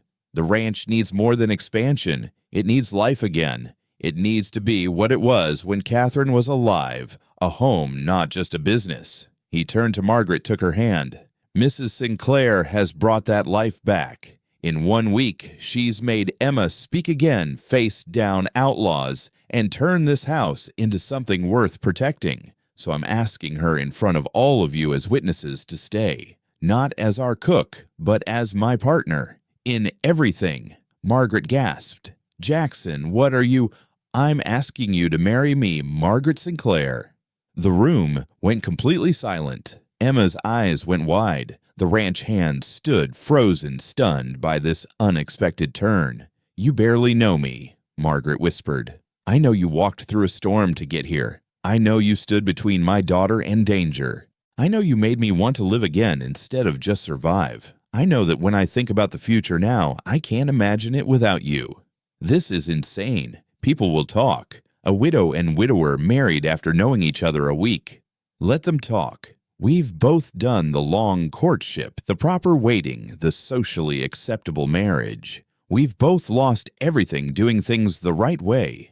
Maybe it's time to do things the necessary way. Margaret looked at Emma. Sweetheart, what do you think about this? Emma stepped forward, her small face serious. Mama told me once that love was like lightning. Sometimes it builds slow like regular storms, but sometimes it just strikes sudden and bright and changing everything all at once. She looked up at Margaret. You're lightning, Mrs. Margaret. You changed everything all at once. Out of the mouths of babes. Tom Brennan murmured, and several men chuckled. Margaret felt tears streaming down her face. This was crazy, impulsive, completely improper.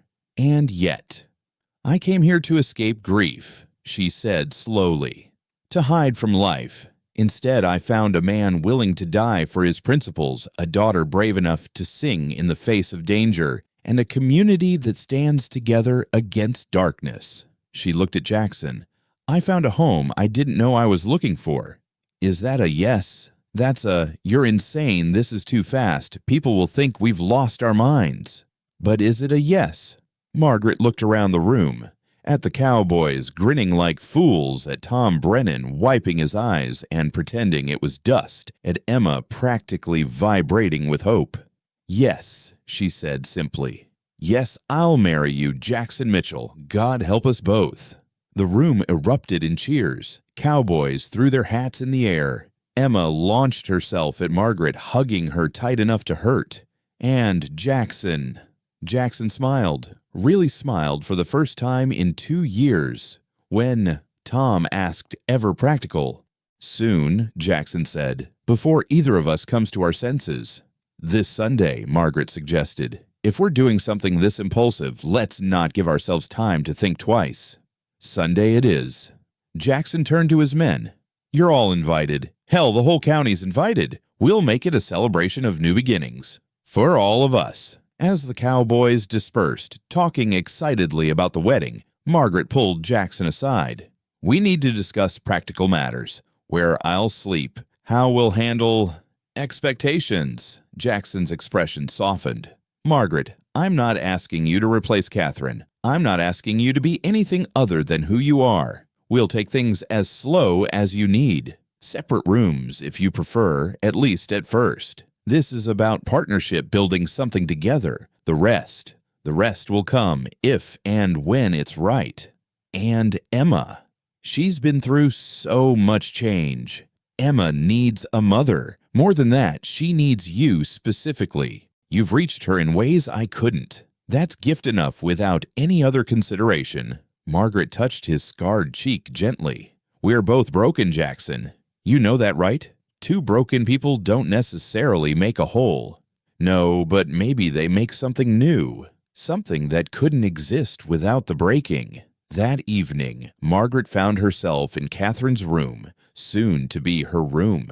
Jackson had offered to move Catherine's things, but Margaret had declined. She needed to do this herself to make peace with the woman whose place she was taking. She found Catherine's journal in the bedside drawer, hesitated, then opened it to the last entry, October 10th. "Jackson doesn't know yet, but I'm certain now. Another baby. I'm scared to tell him, scared to hope, after the 2 we lost between Emma and now. But this one feels different. Strong. I can feel it fighting to live. If something happens to me, I hope Jackson finds someone who'll love him and Emma the way they deserve. Someone strong enough to handle his storms, gentle enough to soothe his guilt. He carries too much weight. He needs someone to share the load." Margaret closed the journal, tears flowing freely. "I'll try," she whispered to the empty room. "I'll try to be what they need." A knock at the door interrupted her thoughts. Emma stood there holding her ragged doll. "Can I come in?" "Of course, sweetheart." Emma climbed onto the bed beside her. "Are you scared?" "Terrified," Margaret admitted. "Me too, but also happy." "Is that wrong? To be happy when Mama's only been gone 2 years?" Margaret pulled the child close. "Your Mama wrote in her journal that she wanted your Papa to find someone to love you both the way you deserve. I think she'd be happy that you're happy." "Will you want me to call you Mama?" "You can call me whatever feels right." Margaret misses. "Margaret, or someday if you want Mama. There's no rush." Emma was quiet for a moment. Then, "Can I tell you a secret?" "Always. Sometimes I forget things about Mama. Her voice, the way she smelled. It makes me feel guilty." "Oh, sweetheart, that's normal. Memories fade, even precious ones. But you know what doesn't fade? Love. The love she had for you. The love you have for her. That stays forever, even when details get fuzzy." "Is that why you're not afraid to marry Papa, because love stays?" Margaret considered the question. "I'm marrying your Papa because I believe we can build something beautiful from broken pieces. Because sometimes the best families are the ones you choose, not the ones you're born into. And because you both make me want to be brave again." Emma hugged her tighter. "I'm glad you walked through that storm, Mrs. Margaret." "So am I, sweetheart. So am I." Sunday came quickly. The entire county seemed to descend on the Circle M Ranch. Mrs. Henderson and the church ladies had transformed the main room with wildflowers and ribbons. The dining table groaned under the weight of donated food. Someone had even managed to find a fiddle player. Margaret wore Catherine's wedding dress. Emma had insisted, saying her mother would want it used for joy again. It fit surprisingly well, as if it had been waiting. Jackson stood at the makeshift altar in his one good suit, looking nervous as a schoolboy. Tom Brennan stood as his best man, grinning broadly. "Second thoughts," Tom whispered. "Third and fourth thoughts," Jackson admitted. "But they all lead to the same conclusion. This is right." Judge Patterson, who'd agreed to officiate, cleared his throat.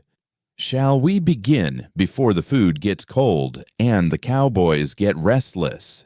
Margaret walked down the aisle, really just a cleared path between gathered friends, with Emma at her side.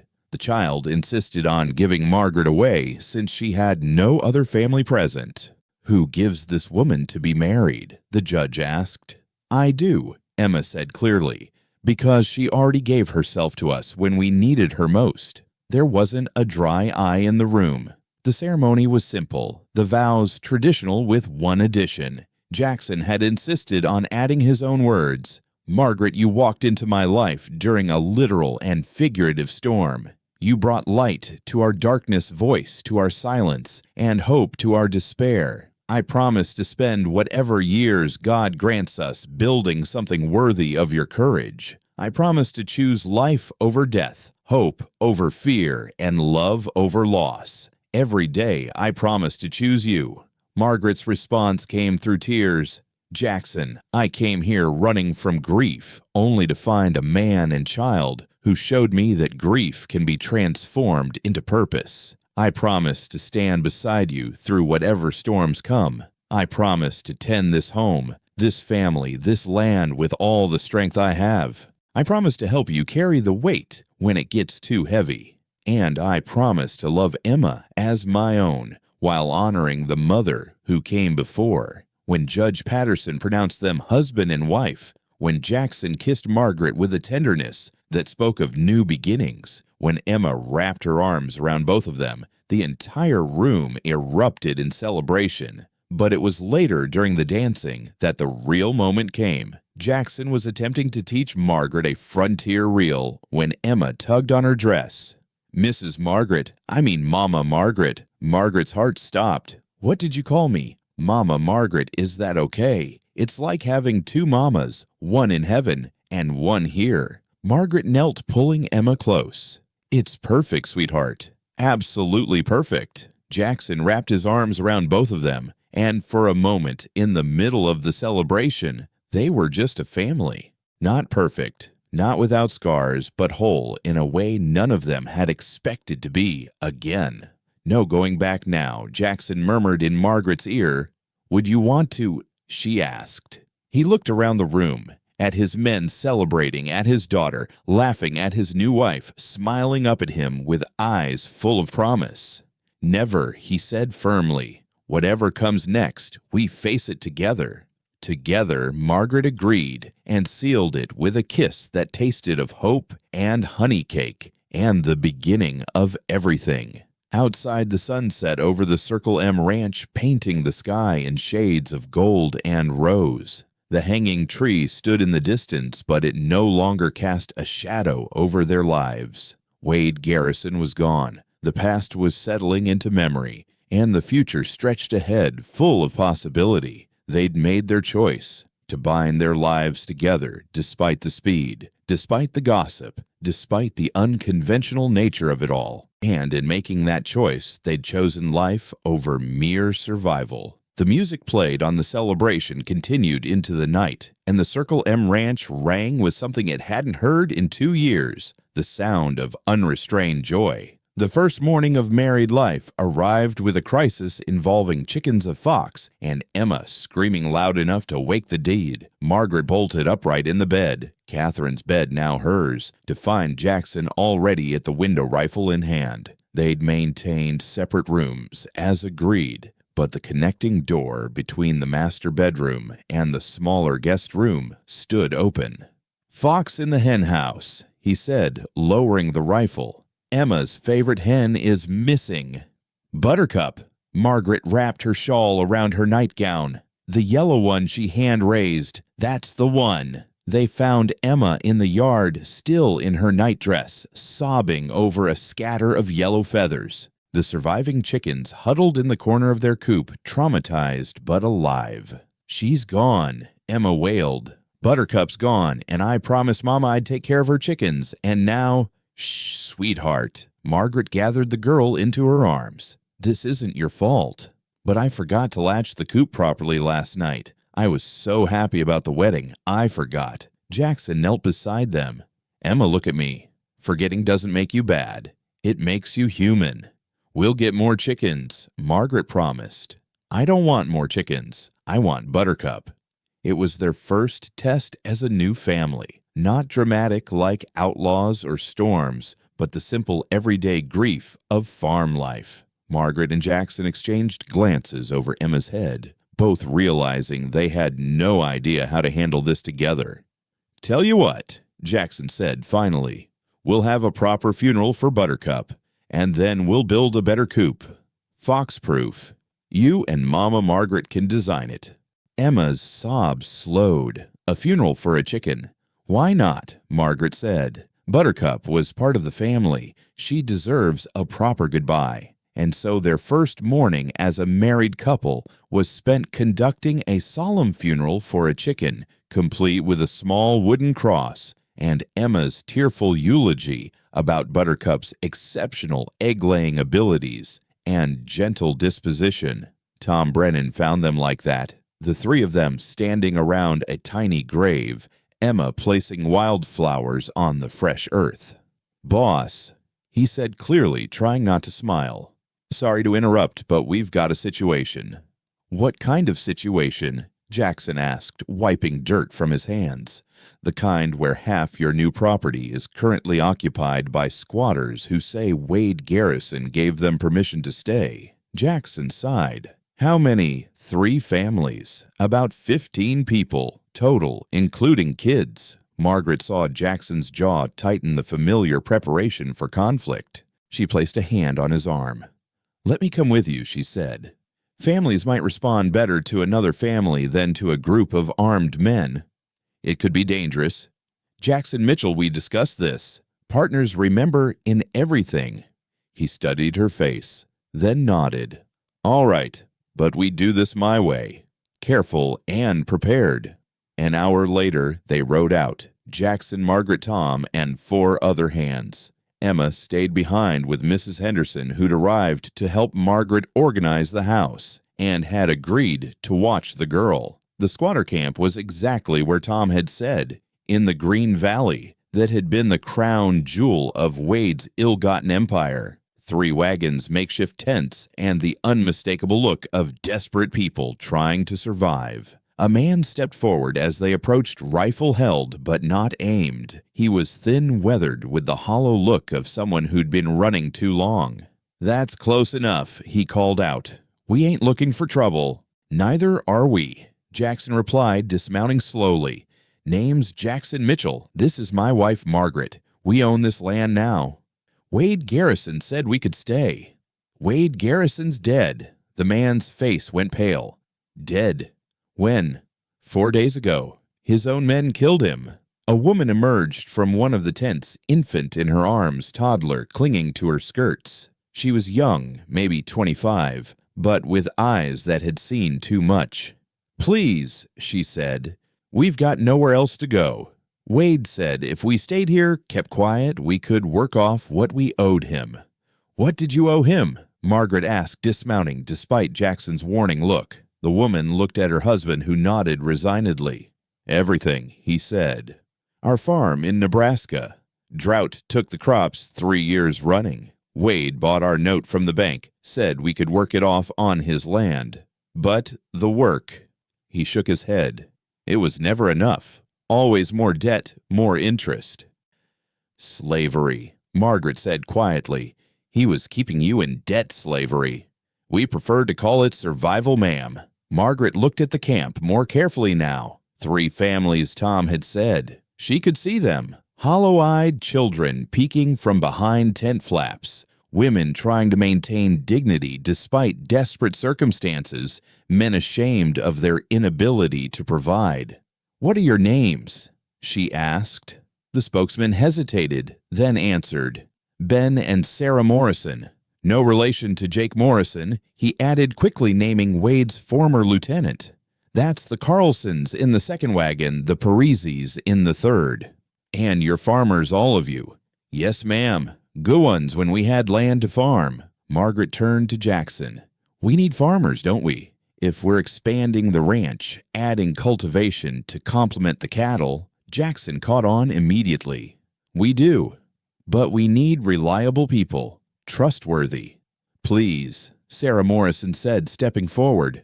"We're good people, Christian people. We made some bad choices, trusted the wrong man. But we work hard. All of us." A child started crying in one of the tents. Not the healthy wail of a well-fed baby, but the thin, reedy cry of hunger. Margaret's decision was made. "Here's what we're going to do," she said, using the voice that had once commanded respect in Philadelphia society. "You'll move to the Circle M proper. There are old cabins from the original homestead that need repair but are livable. You'll work for us. Fair wages, fair terms. Part of your wages go toward rent and food until you're on your feet. After a year, if things work out, we'll discuss you taking on your own sections as tenant farmers." "Margaret," Jackson said quietly, "we should discuss partners," she reminded him. "Trust me." He studied her face, then turned to Ben Morrison. "My wife speaks for both of us, but understand this. We run an honest operation. No theft, no violence, no drunkenness around the children. You work hard, you'll be treated fair. You cause trouble, you're gone." "No trouble," Ben promised quickly. "We just want a chance to work to feed our families." "Tom," Jackson called, "help them pack up. We'll move them today." As the families scrambled to gather their meager belongings, Sarah Morrison approached Margaret. "Why?" she asked simply.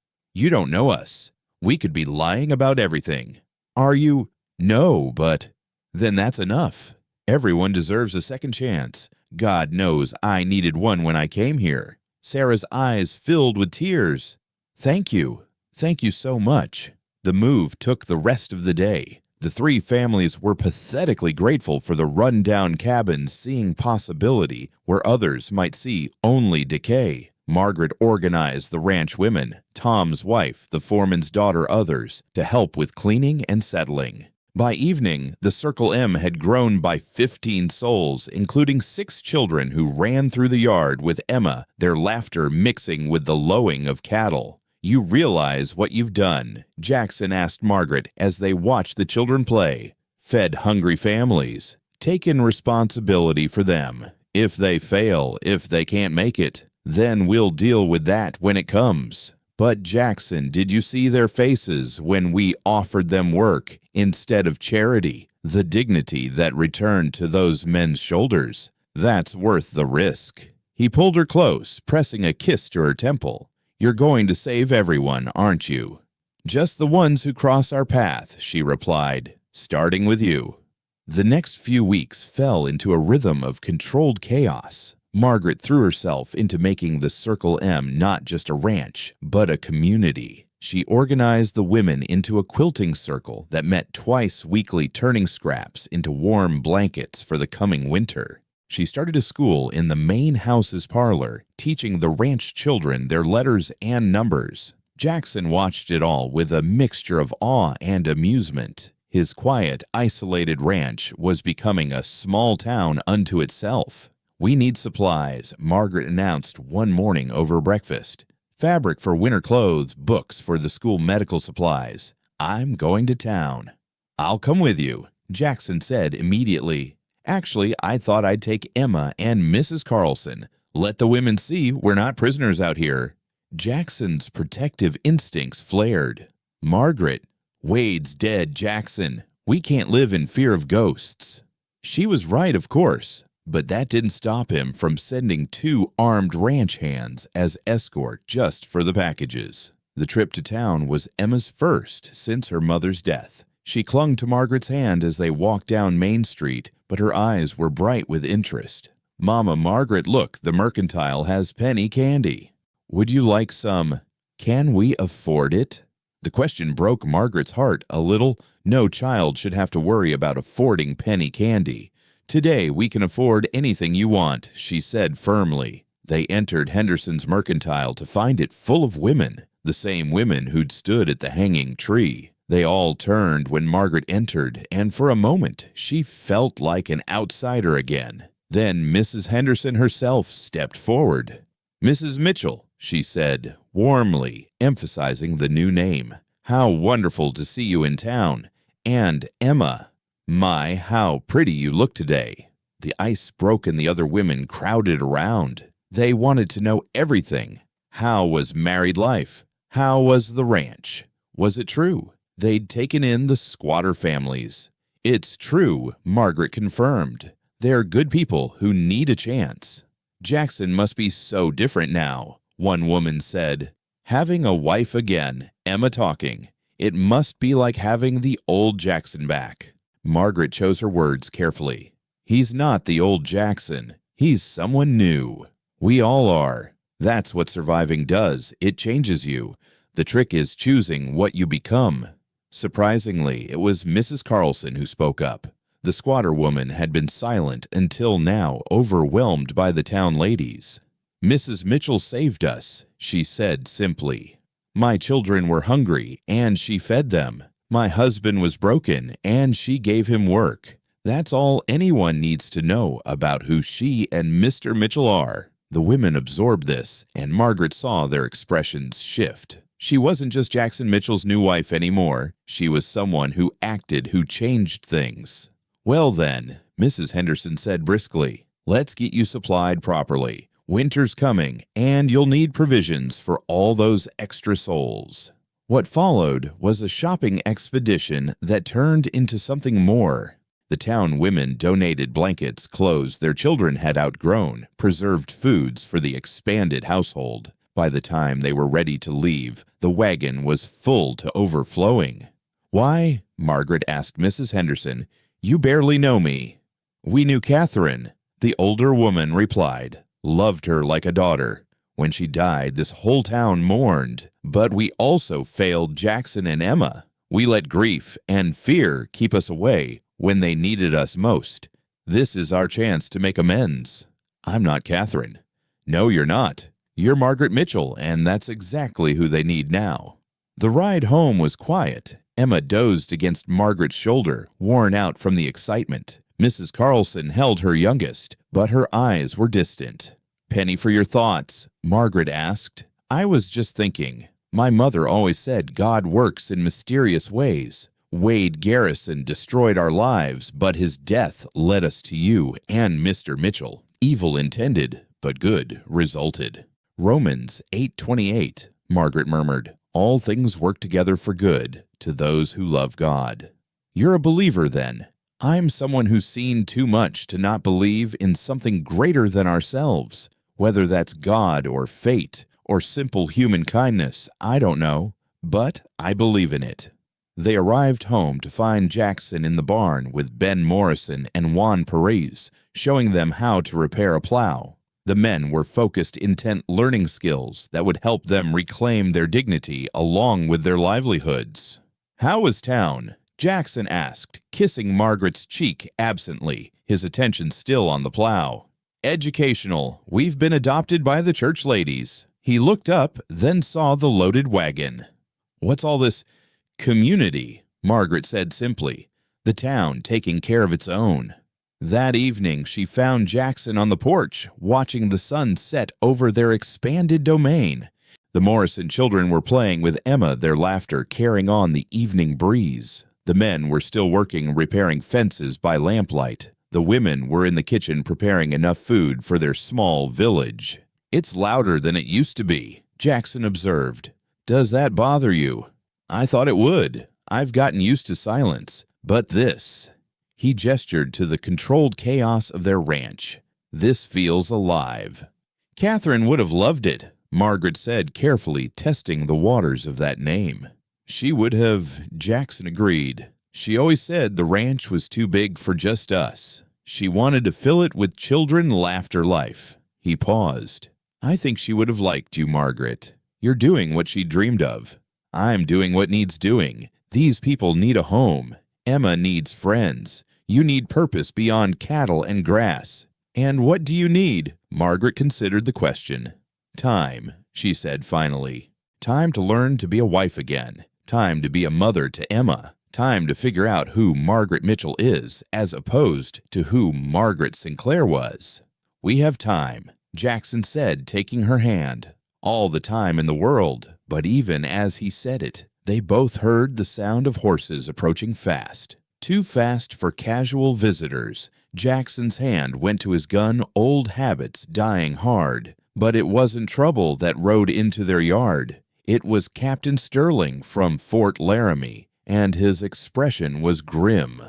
Jackson, Mrs. Mitchell, he said, not dismounting. I'm sorry to interrupt your evening, but we have a problem. What kind of problem? Jackson asked. The kind that involves Wade Garrison's former men. They've reorganized under Jake Morrison. They hit the bank in Cheyenne yesterday, killed 2 men, and Morrison was heard saying they're coming here next. Margaret felt the peaceful evening shatter like glass. Just when they'd started to build something beautiful, the past returned to threaten it. When? Jackson asked, his voice steady. Could be days, could be weeks. But they're coming. Morrison blames you for Wade's death. Says if you hadn't humiliated him, his men wouldn't have turned. How many? Maybe a dozen, maybe more. They're recruiting every outlaw and malcontent in 3 territories. Jackson looked at Margaret, then at the families scattered around their ranch. Children playing, men working, women laughing. All of it vulnerable, all of it precious. We'll be ready, he said simply. Captain Sterling nodded. I'll post what men I can spare. But Jackson, this won't be like the hanging tree. Morrison's not interested in an audience. He wants blood. After the captain left, Margaret and Jackson stood in silence, watching their small kingdom preparing for night. The Morrison children were being called in for bed. Emma was helping Mrs. Perez with her baby. Tom Brennan was making his evening rounds. I won't let them destroy this, Jackson said quietly. Not when we've just started building. We won't let them, Margaret corrected. Partners, remember. He pulled her close, and she could feel the tension in his body, the preparation for war, but also something else. Determination to protect not just his land, but the life they were creating together. I love you, he said suddenly, the words surprising them both. I didn't think I could again. But I do. Margaret's breath caught. They'd married for practical reasons, for partnership and companionship. Love had been a possibility, not a certainty. I love you too, she whispered. God help me, I do. They stood there holding each other as darkness fell, knowing that their hardest test was still to come. But for tonight, they had this, a ranch full of life, a daughter learning to laugh again, and a love neither had expected to find. Tomorrow they would prepare for war, but tonight they would hold tight to peace and to each other, building memories strong enough to sustain them through whatever storm was coming. In the kitchen, Emma's voice rose in song, Catherine's lullaby, but with her own words now. Be thou my courage when shadows fall. Be thou my strength when I feel small. With you beside me, I'll stand tall. Together, we're stronger than all. Margaret smiled through her tears. They were building more than a home. They were building a fortress of love strong enough to withstand any assault. Let Morrison come. They would be ready. The letter arrived on a Tuesday morning, carried by a rider who wouldn't stay for coffee despite Margaret's insistence. He handed it to Jackson like it might burn him, then rode off without a word. Margaret watched Jackson's face change as he read the color draining from his weathered skin. What is it? She asked, though the elegant handwriting on the envelope had already given her a clue. Boston postmark. Expensive paper. It's from Catherine's parents, Jackson said hollowly. They're coming to take Emma." The words hung in the kitchen like a death sentence. Emma, who was helping Margaret roll out biscuit dough, went rigid. "Take me where?" she whispered. Jackson read from the letter, his voice flat. "We have recently learned of our daughter's tragic passing and are horrified to discover our granddaughter has been left in the care of a frontier widower and his hasty bride. As Emma's only remaining blood relatives of proper standing, we are prepared to petition the territorial court for custody. We will arrive within the month to collect her with or without your cooperation." "They can't," Margaret said firmly. "They can't just take her." "They're rich," Jackson replied bitterly. "Richard Worthington owns half the shipping industry in Boston. They can do whatever they want." "Why now?" Margaret demanded. "Catherine's been gone 2 years. Why come now?" Emma spoke up, her voice small but clear. "Because of the wedding announcement. Mrs. Henderson sent it to the Boston papers. She thought it would be nice for your family to know Mama Margaret." Margaret felt sick. Their happiness shared with the world had brought this disaster. "Mama never wanted me to live with them," Emma continued. "She said they were cold people who cared more about appearances than love. That's why she ran away to marry Papa." Jackson crumpled the letter. "I won't let them take you, Emma. I promise."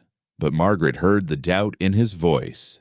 Rich Eastern relatives versus a scarred rancher with a questionable reputation. The law might not be on their side. "We need help," she said decisively. "Legal help and character witnesses. If they want to fight, we'll give them one. With what money lawyers cost. Then we'll find another way." Margaret's mind was already working. Tom, gather everyone, not just the ranch hands, the Morrisons, the Carlsons, the Perezes, everyone. Within an hour, the main room was packed. Word had somehow spread, and even some town folks had ridden out, including Mrs. Henderson and Judge Patterson. Margaret stood before them all, Emma's hand clutched in hers. "You all know what we're facing," she began. "Rich relatives who think they can buy a child like cattle. They think we're just ignorant frontier folk who can't possibly provide proper care for Emma. They're wrong, and we're going to prove it." "How?" Ben Morrison asked. "Folks like that, they got judges in their pockets." "Maybe back east, but this is Wyoming territory.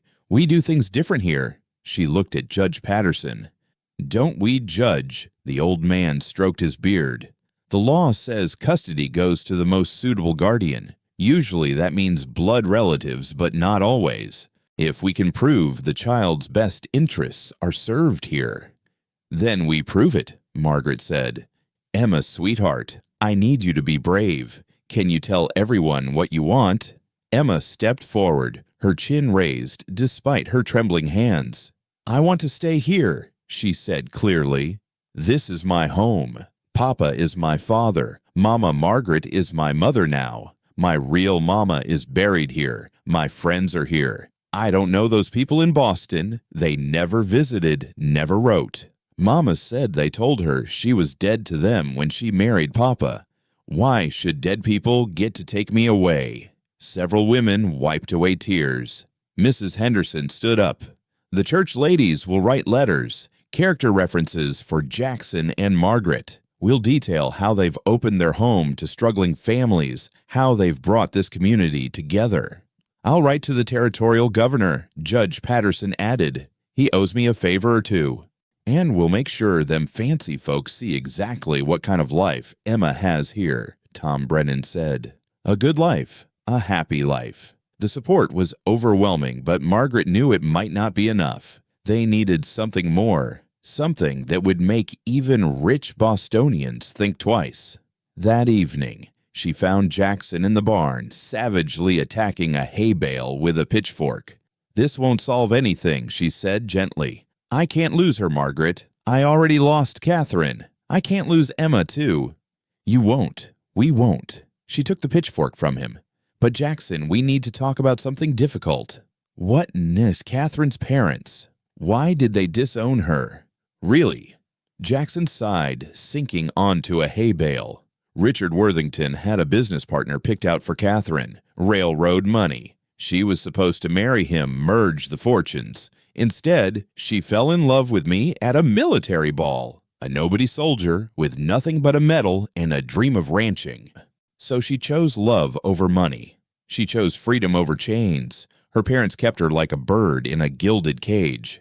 Every moment scheduled, every thought monitored. When she ran away with me, her father said she was choosing to be common, that he'd rather see her dead than poor. And now they want Emma. They want their bloodline, not Emma herself, but what she represents. The last piece of Catherine they can control.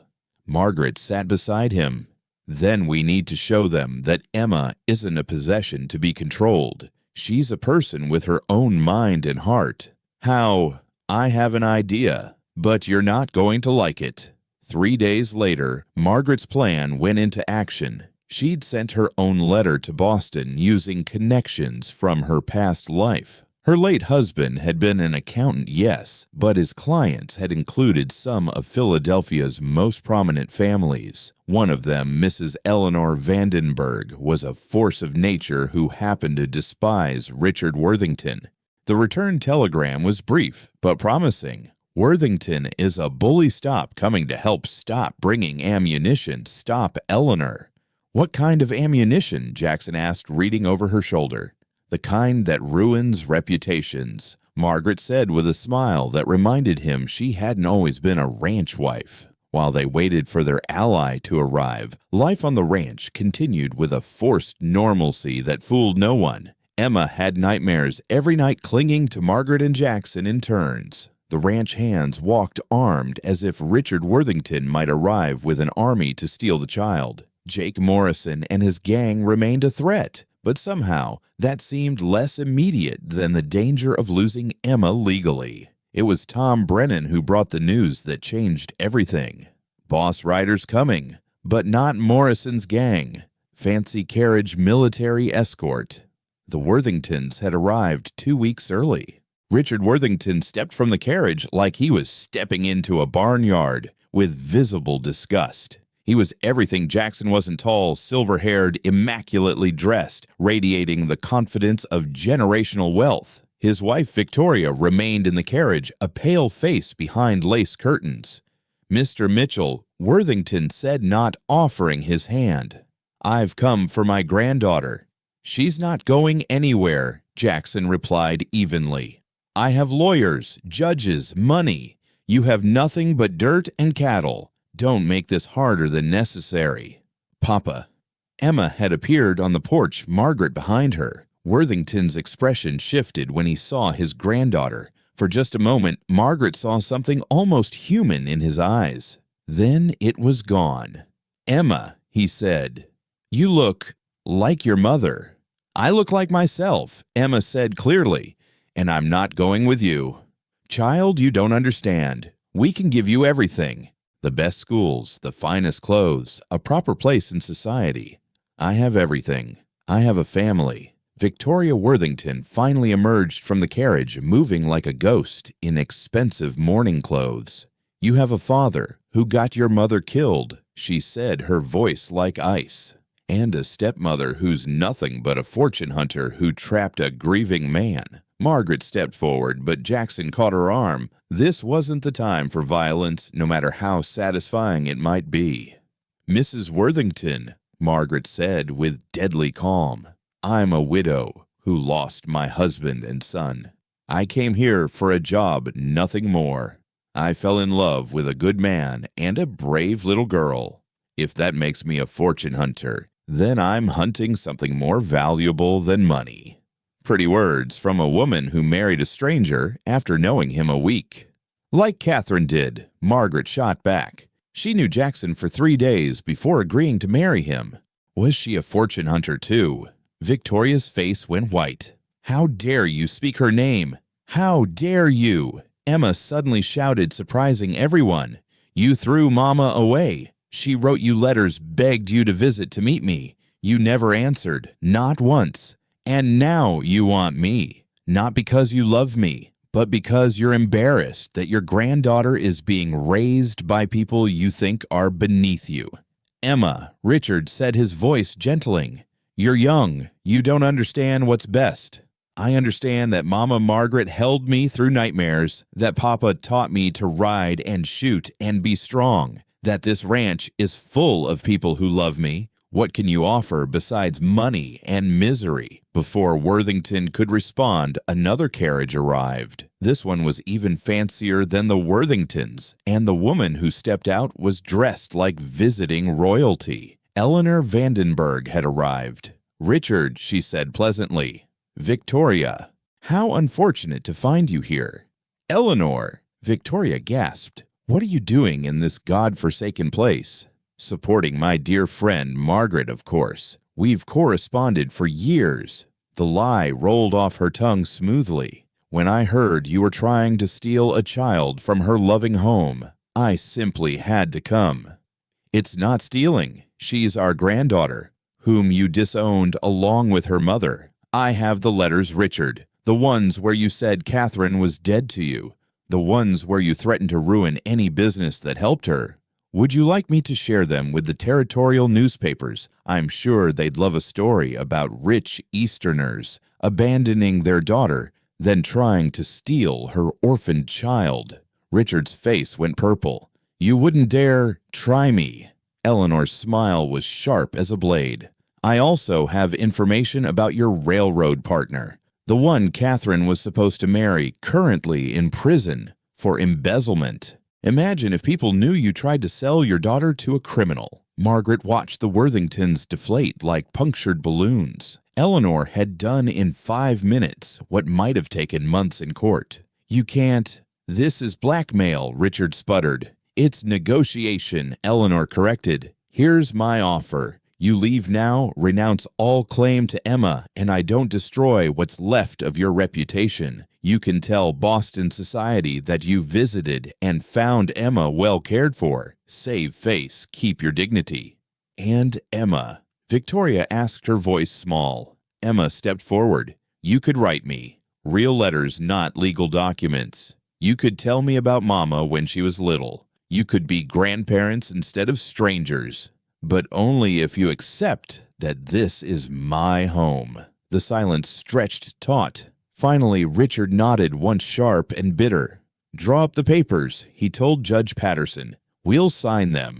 Richard, Victoria protested. It's over, Victoria. Catherine chose her path. The girl has chosen hers. We've lost enough. I won't lose what's left of our reputation, too. As Judge Patterson prepared the documents, Victoria approached Emma hesitantly. You do look like her, she said softly. Like Catherine at that age. Stubborn, brave, too brave for her own good. Mama said I got that from her, Emma replied. But she also said I got my sense of home from Papa. And now from Mama Margaret, too. Victoria's eyes filled with tears she refused to shed. We loved her, you know, in our way. Your way wasn't enough, Emma said simply. But maybe you could learn a different way, if you wanted. The signing was quick, witnessed by half the town who'd somehow materialized to watch the drama. Richard and Victoria left immediately after, but not before Victoria pressed a small package into Emma's hands. Your mother's childhood diary, she whispered. She'd want you to have it. As their carriage disappeared, Eleanor Vandenberg turned to Margaret with a satisfied smile. Well, that was entertaining. Now, where does one get a drink in this charming establishment? The celebration that night was subdued but heartfelt. Emma was safe legally and permanently theirs. The ranch families gathered in the main house, sharing food and quiet joy. Eleanor regaled them with stories of Philadelphia society, making even Jackson laugh with her devastating impressions of pompous businessmen. She'd agreed to stay a week, wanting to see how the other half lives.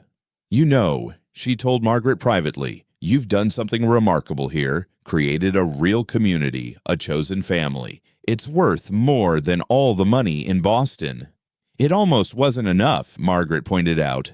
But it was, because you fought for it, all of you together. Later, as the party wound down, a lone rider approached. Everyone tensed hands, moving to weapons, but it was just a teenager, exhausted and scared. "Please," he gasped. "Is there a doctor? My family's wagon overturned. My paws hurt bad. My ma's having a baby. We need help." Without hesitation, Margaret began issuing orders. "Tom, get the medical supplies. Mrs. Carlson, you've delivered babies before. Come with me. Jackson, bring lanterns and rope." "I'll come too," Eleanor announced, surprising everyone. "I wasn't always a society matron. I was a nurse once long ago." They rode out into the darkness, following the terrified boy, found the overturned wagon, the injured father, the laboring mother, worked through the night by lantern light, Margaret and Eleanor delivering the baby, while Jackson and Tom freed the trapped man. As dawn broke, they had saved a family. The father would live, though he'd limp. The mother was exhausted but well, and the baby, a little girl, was perfect. "What will you name her?" Margaret asked the grateful mother. "Hope," the woman said, "because that's what you gave us."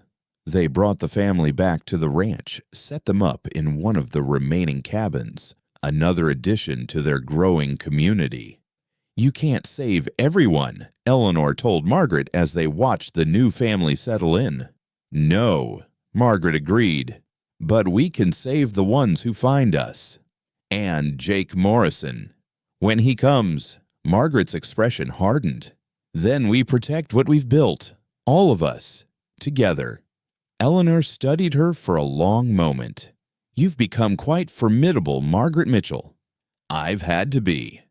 "Catherine would be proud of what you've done for Emma, for Jackson, for this place." Margaret looked out over the ranch, at the children playing, the men working, the women gathering for their quilting circle, at Jackson teaching Emma to rope cattle, at the new baby crying for milk, at life continuing despite all threats. "I hope so," she said softly. "I really hope so."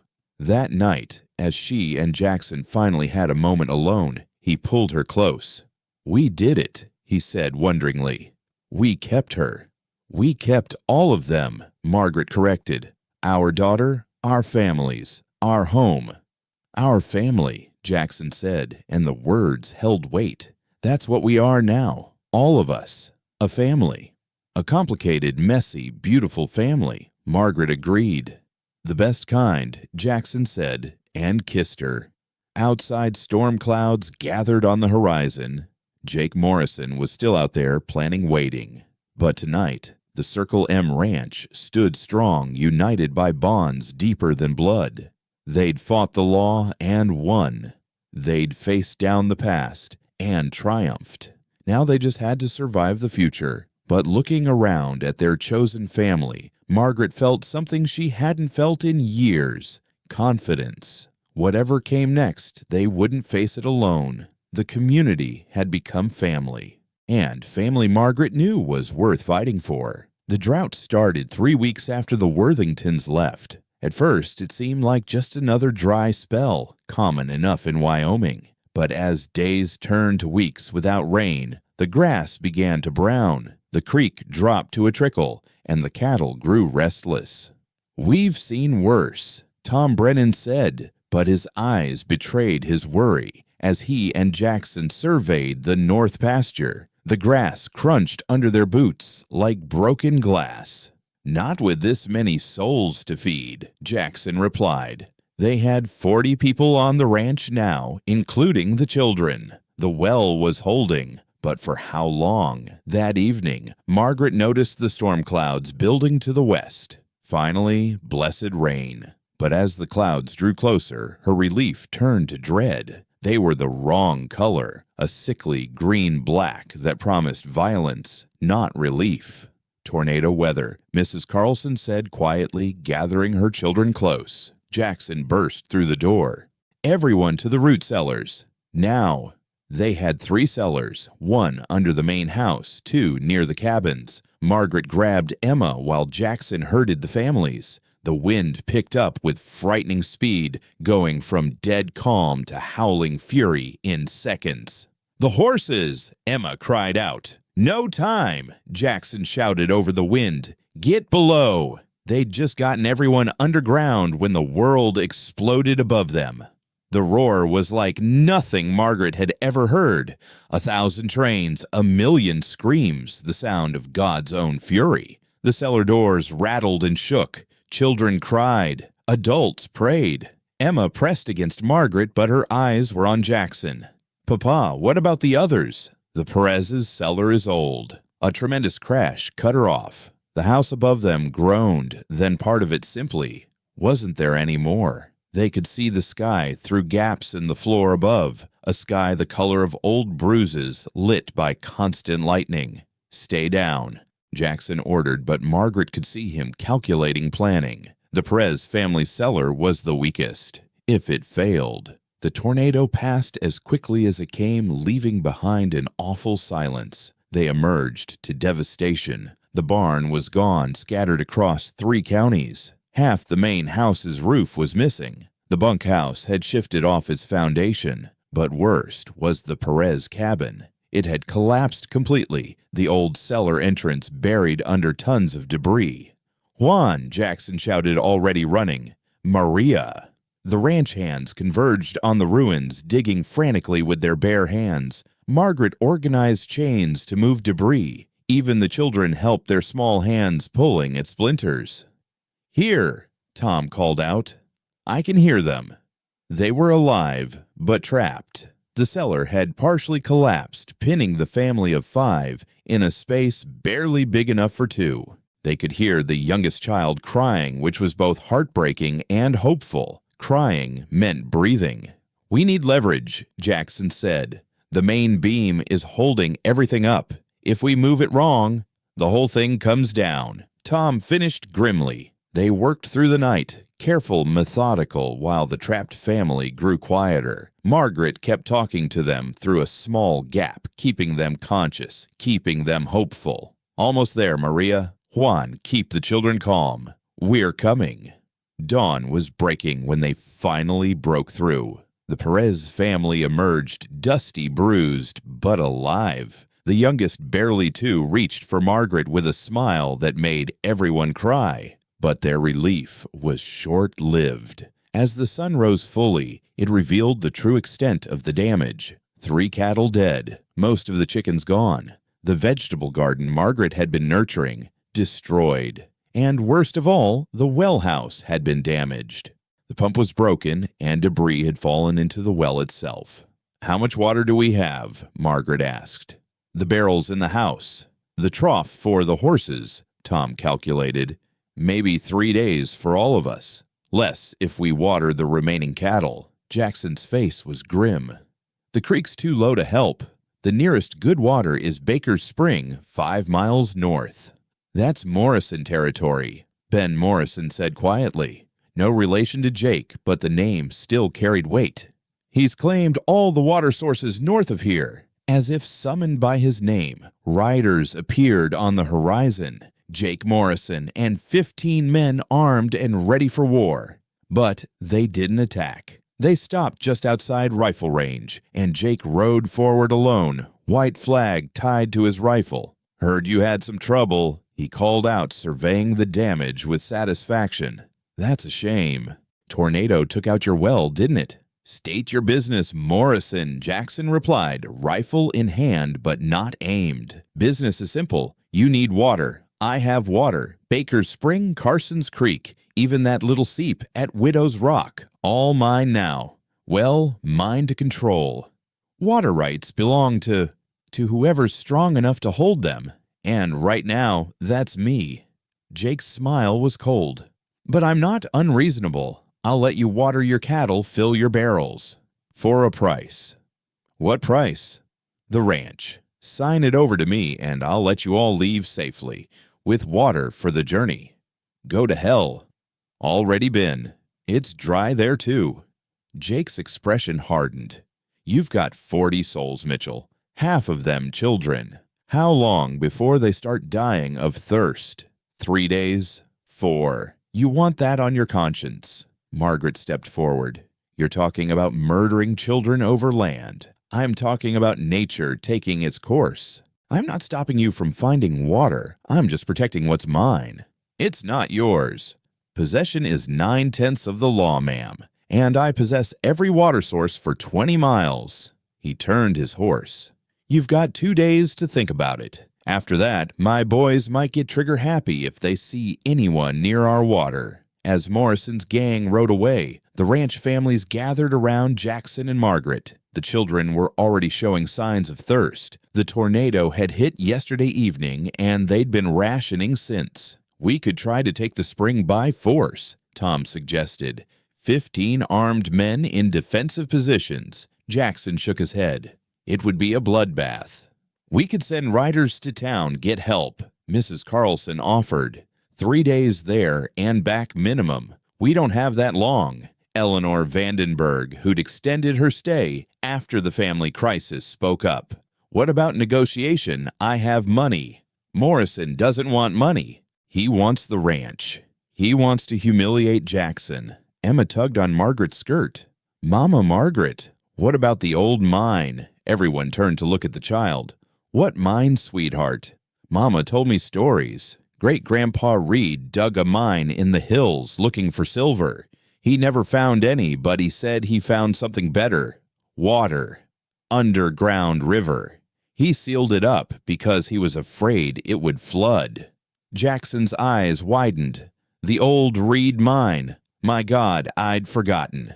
Father mentioned it once, but I thought it was just another tall tale.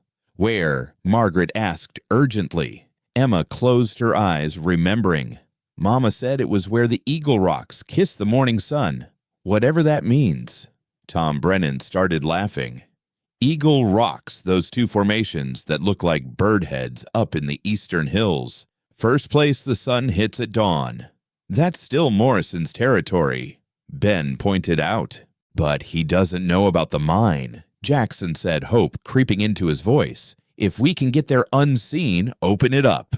It's been sealed for 40 years, Margaret said. We don't know if there's really water, or if it's drinkable, or if we can even find it. But it's hope, Eleanor said firmly. And right now, hope is all we have. They planned quickly. A small group would go tonight. Jackson, Tom, Ben Morrison, and Margaret. I should come too, Emma insisted. No, Jackson said firmly. It's too dangerous. But I might remember more of Mama's stories.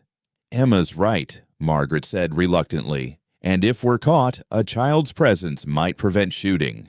Jackson wanted to argue, but he knew they were right. Morrison might execute adults, but probably not with a child watching. They set out after midnight, horses' hooves wrapped in cloth to muffle sound. The quarter moon provided just enough light to navigate. Emma rode with Margaret, her small body tense with determination. The eastern hills were rough territory, all rocks and ravines. They had to leave the horses and climb on foot for the last quarter mile. Emma proved surprisingly agile, her small size letting her navigate spaces the adults struggled with.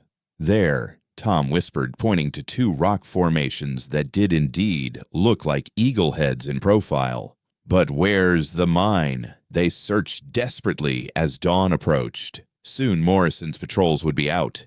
They were running out of time. Wait, Emma said suddenly. Mama said Great-Grandpa was clever. He hid the entrance so claim jumpers couldn't find it. She said he put it where only family would look. What does that mean? Jackson asked, frustrated. Emma walked between the two rocks, running her hands along the surface. The Reed family mark. Don't we have a family mark? Jackson's breath caught. The double R brand, my grandfather's design. They searched with new purpose, and Ben found it, carved into a rock face, weathered but visible. The double R with an arrow pointing down. They dug where the arrow pointed, finding old timbers buried under decades of dirt and debris. The mine entrance sealed with rocks and mortar that crumbled at their desperate pulling. The smell hit them first, damp, mineral-rich, but unmistakably the smell of water. Tom lit a torch, and they entered carefully. The tunnel was narrow, braced with old timbers that looked ready to collapse, but 50 feet in it opened into a natural cavern. And there it was, an underground pool fed by a steady stream from somewhere deeper in the mountain. Clear, cold water that sparkled in the torchlight like liquid diamonds. "Thank God," Margaret breathed. "Thank Great-Grandpa Reed," Emma corrected with a smile. But their celebration was cut short by sounds from outside. Horses, voices. "Morrison's patrol," Tom whispered. They crept back to the entrance, peering out to see 5 riders stop near the Eagle Rocks. Jake Morrison himself was among them. "I told you I heard something," one rider said. "Probably coyotes," Jake replied, but he was scanning the rocks suspiciously. Emma started to speak, but Margaret covered her mouth. They waited, hardly breathing, as the patrol searched. One rider came within feet of the covered entrance, but the shadows and their hasty concealment held. Finally, Jake called them off. Whatever it was is gone now. Back to Baker's Spring. They waited another hour before emerging, then worked frantically to establish access to the water. Tom and Ben would stay to clear the entrance properly and set up a hidden pulley system. Jackson, Margaret, and Emma would return to the ranch, maintaining the pretense of desperation. "Can we get water to everyone without Morrison knowing?" Margaret asked. "We'll have to be careful. Night runs only. Small amounts. But yes, we can survive." The next day, Morrison returned as promised. The ranch families had gathered, playing their parts perfectly, looking desperate, defeated. "Well," Jake demanded, "what's your decision?" Jackson stood tall despite everything. "The ranch stays ours." "Then you've signed your death warrants, all of you." "No." Eleanor Vandenberg said, stepping forward with a paper. "We've signed something else. A petition to the territorial governor documenting your threats, your illegal claim to water rights, your attempted murder of 40 innocent people, including children. That paper won't matter when you're dead of thirst." "Perhaps not, but the copy I sent to Washington will. Did you know my late husband was a senator? I still have connections. The federal marshal's office is very interested in someone who's essentially declaring war on American citizens." Jake's face darkened. "You're bluffing." "Am I?" "You have 2 choices, Mr. Morrison. Leave, now abandon your claims and disappear, or stay and face federal intervention. Your call." For a moment, violence trembled in the air. Jake's men fingered their guns. The ranch families stood firm, even the children showing brave faces despite their genuine thirst. Then Emma did something unexpected. She walked up to Jake's horse, looked him in the eye, and said clearly, "My mama died because of men like you, men who think violence makes them strong. But you're not strong. You're scared. Scared that without your guns, you're nothing. And you know what you're right. Without your guns, you are nothing." Jake raised his hand as if to strike her, and 30 guns were drawn instantly, not just from the ranch families, but from concealed positions all around. Captain Sterling and a full cavalry unit emerged from hiding places. "Federal warrant for your arrest, Morrison," Sterling said calmly. "Conspiracy, attempted murder, extortion. Your friends in high places can't help you now." The arrest was almost anticlimactic. Morrison's men, faced with federal troops, scattered or surrendered. Jake himself seemed to deflate the fight going out of him as the shackles went on. "How?" he asked Jackson. "Community," Jackson replied simply. "While you were watching the ranch, Tom Brennan rode to Fort Laramie. While you were claiming water rights, Judge Patterson was filing federal complaints. While you were threatening children, we were protecting them." As the cavalry led Morrison away, his last words were bitter. "This isn't over. I have friends." "No," Margaret interrupted. "You have accomplices. We have friends. There's a difference."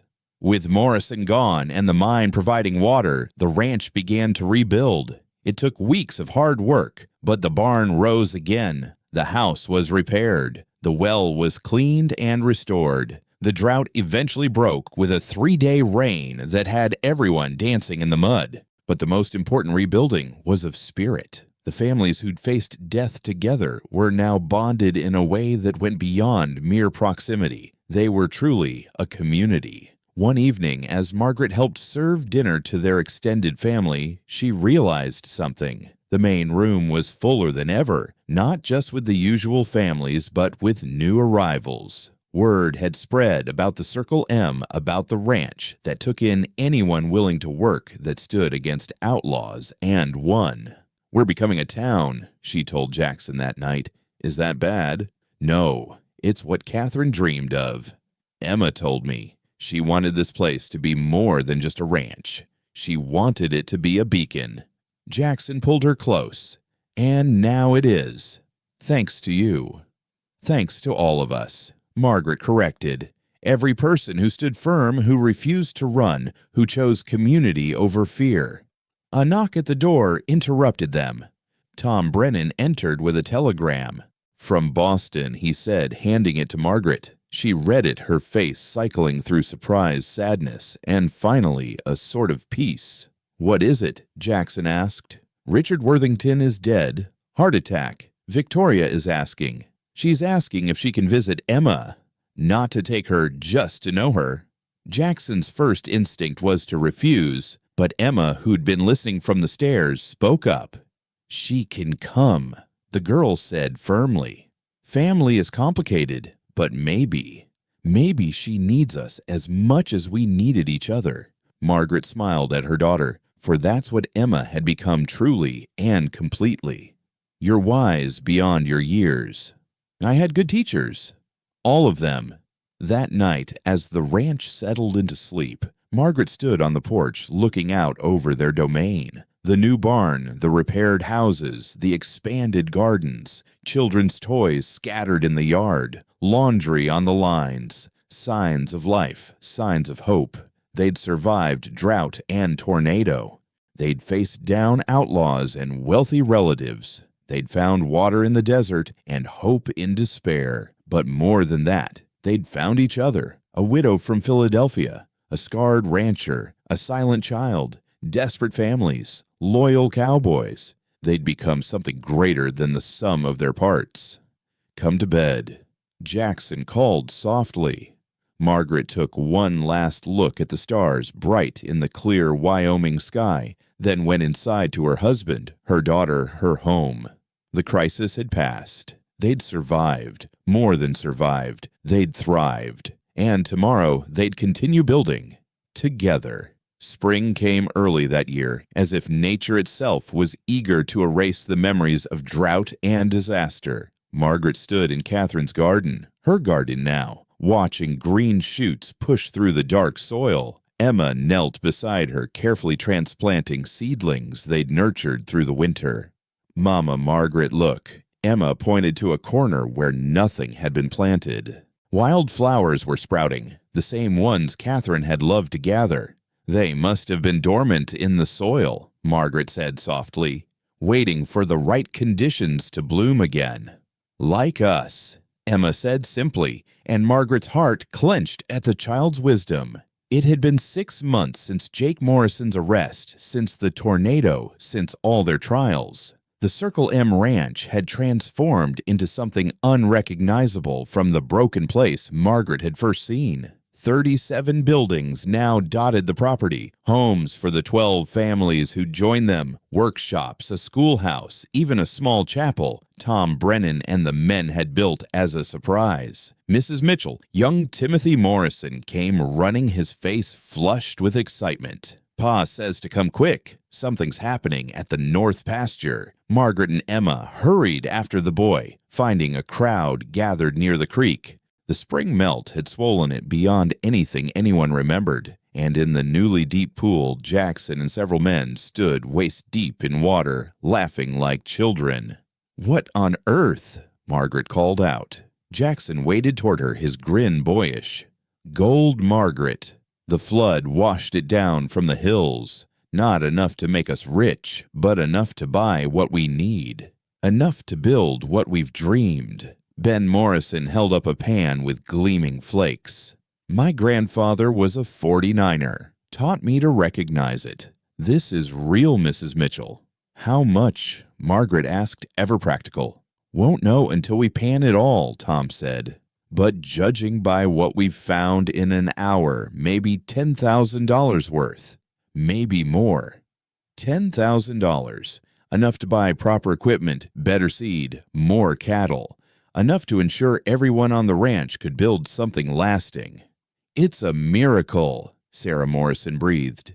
"It's compensation," Jackson corrected, his eyes finding Margaret's, "for everything we've endured." That evening, they held a celebration that would become legend in the territory. Every family contributed something: food, music, stories. The Perezes taught everyone a Spanish dance. The Carlsons led hymn singing. Even Victoria Worthington, who'd arrived the week before for her visit, contributed by playing the piano someone had hauled from town. The transformation in Victoria had been remarkable. The bitter, cold woman who tried to take Emma had been replaced by a grandmother, humbled by loss and desperate for connection. She'd spent her first days simply watching Emma, seeing Catherine in her gestures, Jackson in her determination, and Margaret in her growing confidence.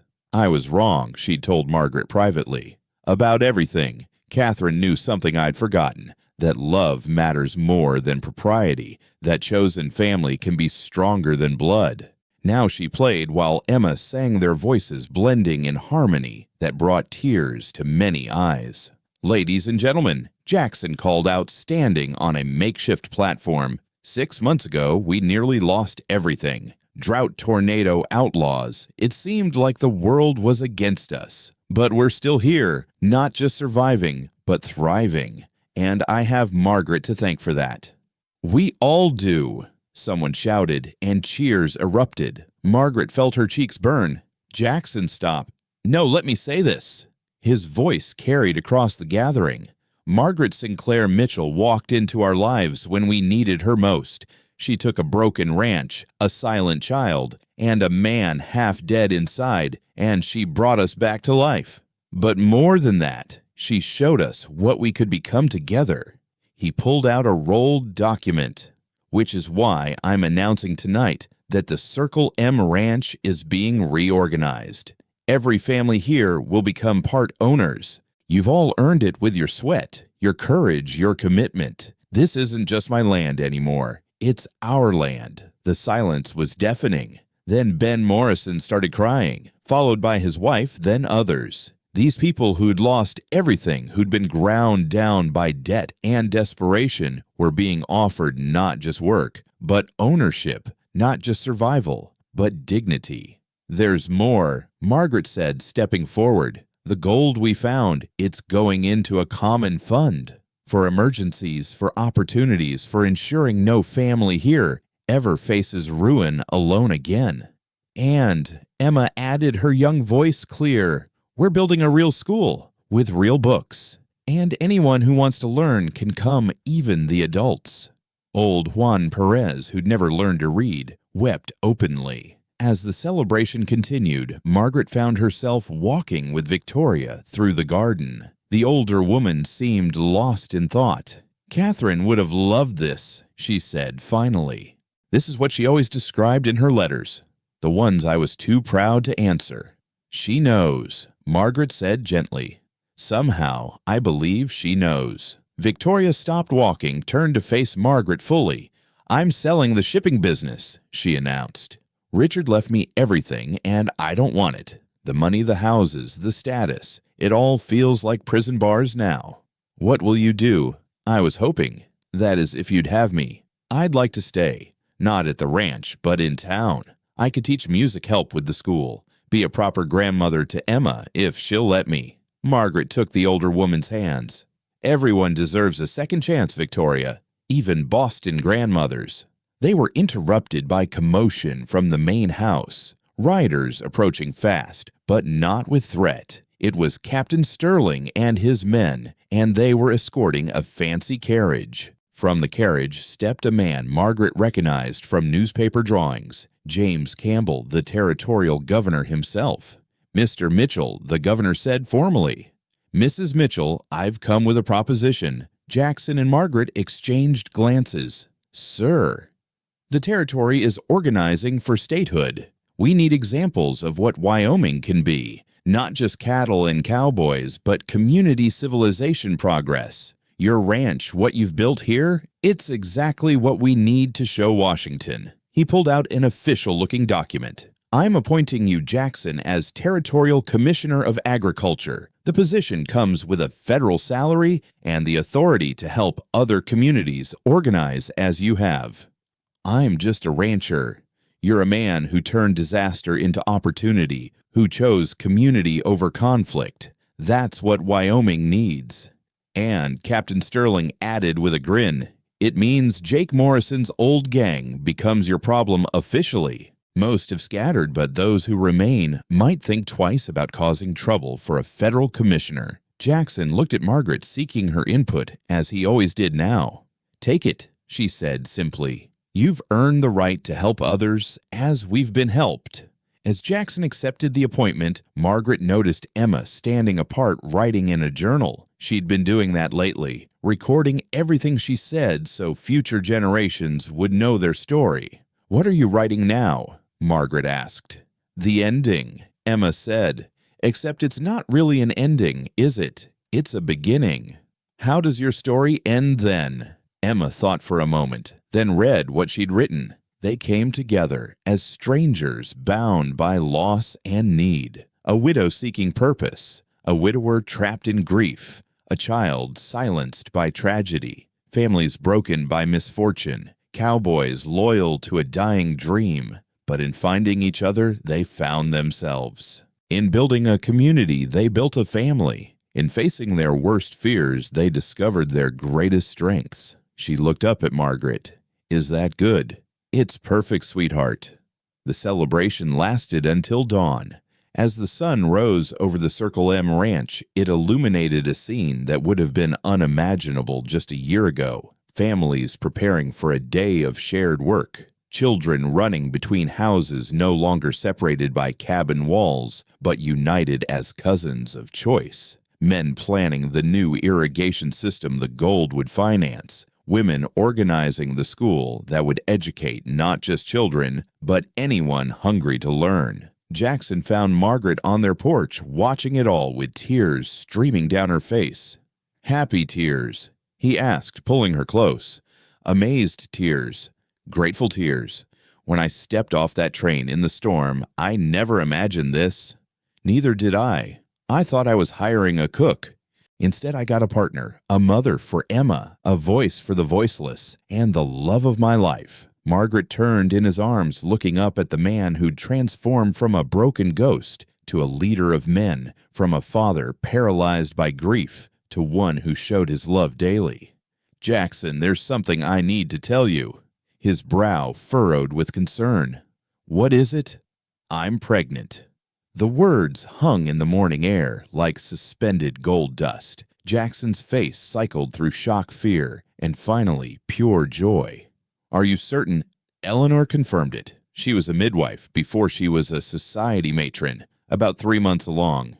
3 months. That would mean. The wedding night, Margaret confirmed with a blush. Jackson whooped loud enough to bring people running. We're having a baby, he shouted to everyone and no one. Emma crashed into them, hugging them both. A baby. Really, I'm going to be a big sister. The best big sister, Margaret confirmed. As word spread, the entire ranch community gathered around them. These people who'd faced drought and tornado outlaws and poverty now celebrated new life with the fierce joy of those who truly understand its value. Victoria Worthington approached hesitantly. A grandchild I can watch grow from the beginning, she said wonderingly. A chance to do better. We all get that chance, Margaret said, including everyone in her gesture. Every day we get to choose to do better, be better, build better. Tom Brennan raised a cup of coffee and toast. To the Circle M Ranch, may it always be a place where broken people find wholeness, where strangers become family, and where love conquers fear. To the Circle M, everyone echoed, but Emma had the last word, as she often did these days. To Mama Catherine, she said clearly, who brought us all together even in her absence, and to Mama Margaret, who showed us how to live again. As the sun climbed higher, bathing the ranch in golden light, Margaret felt Catherine's presence like a warm embrace. Not a ghost, but a blessing. The woman who'd loved this land, this man, this child first had made room for another to love them too. The ranch bell rang, calling everyone to the day's work, but it no longer sounded like a funeral toll as it had when Margaret first arrived. Now it rang with promise, with purpose, with life. Jackson kissed Margaret once more, his hand resting gently on her still flat stomach where their child grew. Emma grabbed both their hands, pulling them toward the garden where the day's planting awaited. "Come on," she said impatiently. "We have work to do, a future to build." And they did. Together they walked toward that future, not perfect, not without challenges, but bright with possibility. The Circle M Ranch spread before them, no longer a monument to loss, but a testament to resilience, to the power of chosen family, to the miracle of second chances. In the distance, wildflowers bloomed where fire had once scarred the earth. Life from ashes, beauty from pain, hope from despair. It was, Margaret thought, the perfect metaphor for all of them. They'd been burned down to nothing, but from that nothing, they'd grown something extraordinary. The new baby would be born into a community that knew how to fight for joy, how to stand against darkness, how to choose love over fear every single day. It would be born into a family that understood that blood makes you related, but loyalty, choice, and shared struggle make you family. It would be born into a story still being written on a ranch, where miracles were just another word for people refusing to give up on each other. Margaret placed her hand over her growing child and smiled. Catherine's dream had become reality, just not in the way anyone expected. Sometimes the best endings were actually beginnings in disguise. And this was just the beginning. The wedding was nothing like the hasty ceremony that had joined Jackson and Margaret 5 years ago. This time, the entire territory seemed to have descended upon the Circle M Ranch, now officially recognized as the town of Circle Springs, Wyoming territory. But this wasn't Jackson and Margaret's wedding. It was Emma's. At 18, Emma Mitchell had grown into a striking young woman with her mother's beauty and her father's strength. Her groom, David Sterling, son of Captain Sterling, had been courting her properly for 2 years, much to Jackson's simultaneous relief and chagrin. "Stop fussing," Margaret told Jackson as he paced the bedroom, their 4-year-old son Thomas playing at his feet, while 2-year-old Catherine napped in her crib. "She's too young," Jackson muttered for the 100th time. "She's the same age I was when I married my first husband, the same age Catherine was when she married you." "That's different." "How?" Margaret asked, adjusting his tie with practiced hands. "Because she's my little girl." Margaret smiled, kissing his scarred cheek. "She'll always be your little girl, but she's also a woman now. A teacher, a writer, a voice for this community. And David is a good man." "He better be." Jackson growled, making little Thomas giggle. "Papa's grumpy," the boy announced. "Papa's protective," Margaret corrected. "There's a difference." A knock at the door interrupted them. Victoria Worthington entered, now permanently residing in Circle Springs, where she ran the music academy. 5 years in Wyoming had transformed her from a bitter Boston matron into a beloved grandmother figure to half the territory's children. "Emma's ready," she announced, tears already flowing. She looks just like Catherine did, but also like herself. Like all the women who've loved her, they made their way downstairs where the main room had been transformed. Flowers everywhere, wildflowers from the prairie roses from Margaret's garden, even exotic blooms shipped from California by Eleanor Vandenberg, who'd become the ranch's silent partner and most enthusiastic supporter. The gathered crowd was a testament to what the Circle M had become. The original ranch families were there, of course. The Morrisons, Carlsons, and Pareses, all now prosperous landowners in their own right. But so were the newer arrivals, the freed slaves from Texas who'd found sanctuary here, the Chinese immigrants who'd built the railroad and stayed to farm, the Arapaho families who'd been welcomed when everywhere else turned them away. Circle Springs had become known as the town where everyone was welcome, as long as they were willing to work and contribute. It now boasted nearly 300 residents, a school that Emma had helped establish, a medical clinic run by a former Army surgeon, and even a small newspaper where Emma published her stories. Quite a gathering, Judge Patterson said, now elderly, but still sharp. Remember when this place was just a broken ranch with a silent child? Seems like a lifetime ago. Margaret replied, it was a lifetime. Several lifetimes, all lived fully. The music began. Victoria at the piano, accompanied by a violin and guitar. The crowd rose as Emma appeared. She wore Catherine's wedding dress, the same one Margaret had worn 5 years ago, now altered to fit her taller frame. But she'd added her own touches, wildflowers in her hair, her mother's pearl necklace, Margaret's blue handkerchief, and new boots Jackson had made specially for her. Something old, something new, something borrowed, something blue, she'd explained that morning. Traditions matter, but so does making your own path. David Sterling stood at the makeshift altar, resplendent in his cavalry uniform. He'd chosen to follow his father's path, but with a difference. He advocated for peaceful solutions for protection rather than conquest. His assignment to Fort Laramie had been strategic, keeping him close to Emma and the revolutionary community of Circle Springs. As Jackson walked Emma down the aisle, Margaret saw him whisper something that made Emma laugh through her tears. Later, she'd learn he'd said, "Your mother would be so proud." Both of them. The ceremony was performed by Reverend Chen, the Chinese minister who'd started the territory's first integrated church. His words were simple but powerful. We gather today, not just to witness a union of two people, but to celebrate the power of love, to transcend loss, to bridge differences, to build communities. Emma and David represent the best of what Wyoming can be. Brave enough to love, strong enough to stand together, wise enough to include others in their joy.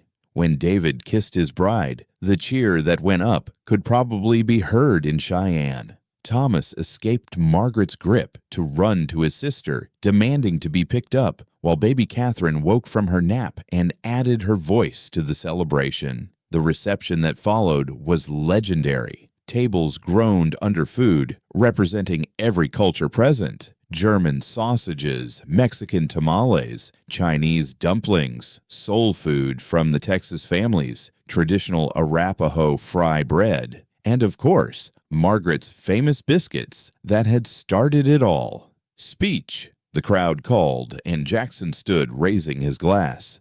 5 years ago, he began, his voice carrying across the gathered hundreds. I was a dead man walking. This ranch was dying. My daughter was silent. Then a storm brought us Margaret Sinclair. He found Margaret's eyes across the crowd. She didn't just cook our meals. She cooked up a revolution. She didn't just clean our house. She cleaned out our fears. She didn't just marry me. She married this whole community, made it family. Laughter and tears mingled in the crowd. Today, my daughter marries a good man. But more than that, we celebrate what we've all built together. Circle Springs isn't just a town.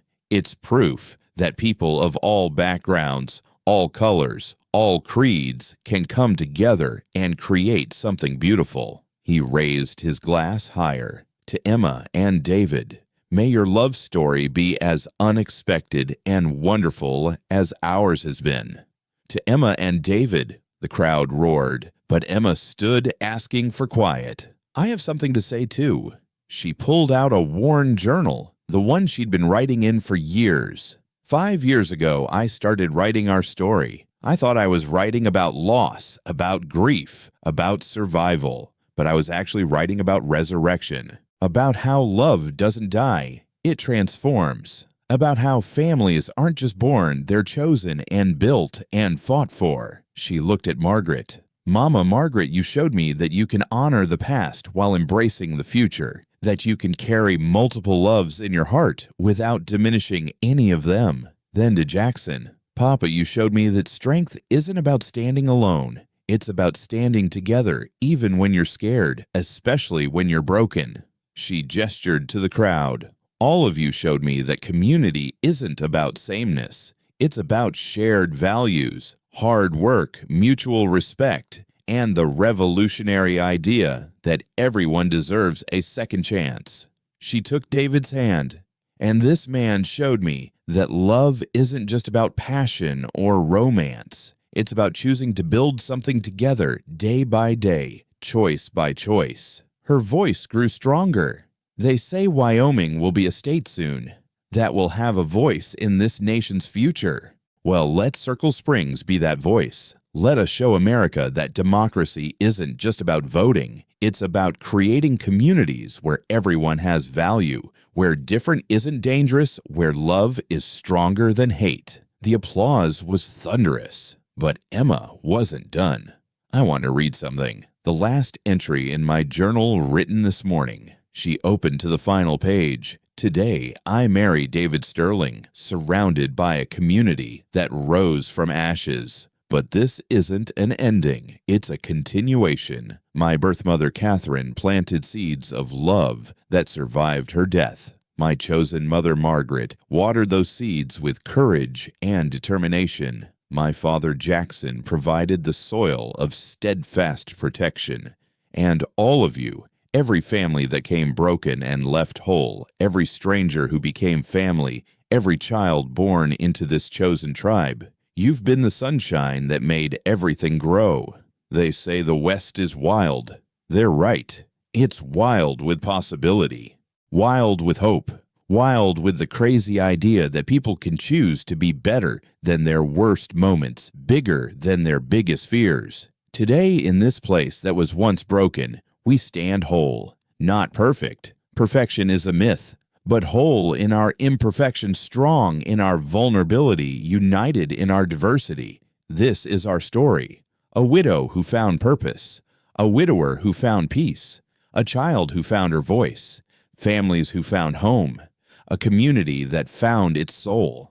But most of all, it's a love story. Not just romantic love, though we've had that, but the bigger love. The love that builds schools and welcomes strangers, that shares harvests and shoulders burdens, that sees beyond skin color or accent or religion to the human heart beneath. This is the love that built Circle Springs. This is the love that will build Wyoming. This is the love that might heal a nation still wounded from war. So dance at my wedding. Eat until you're full. Laugh until you cry.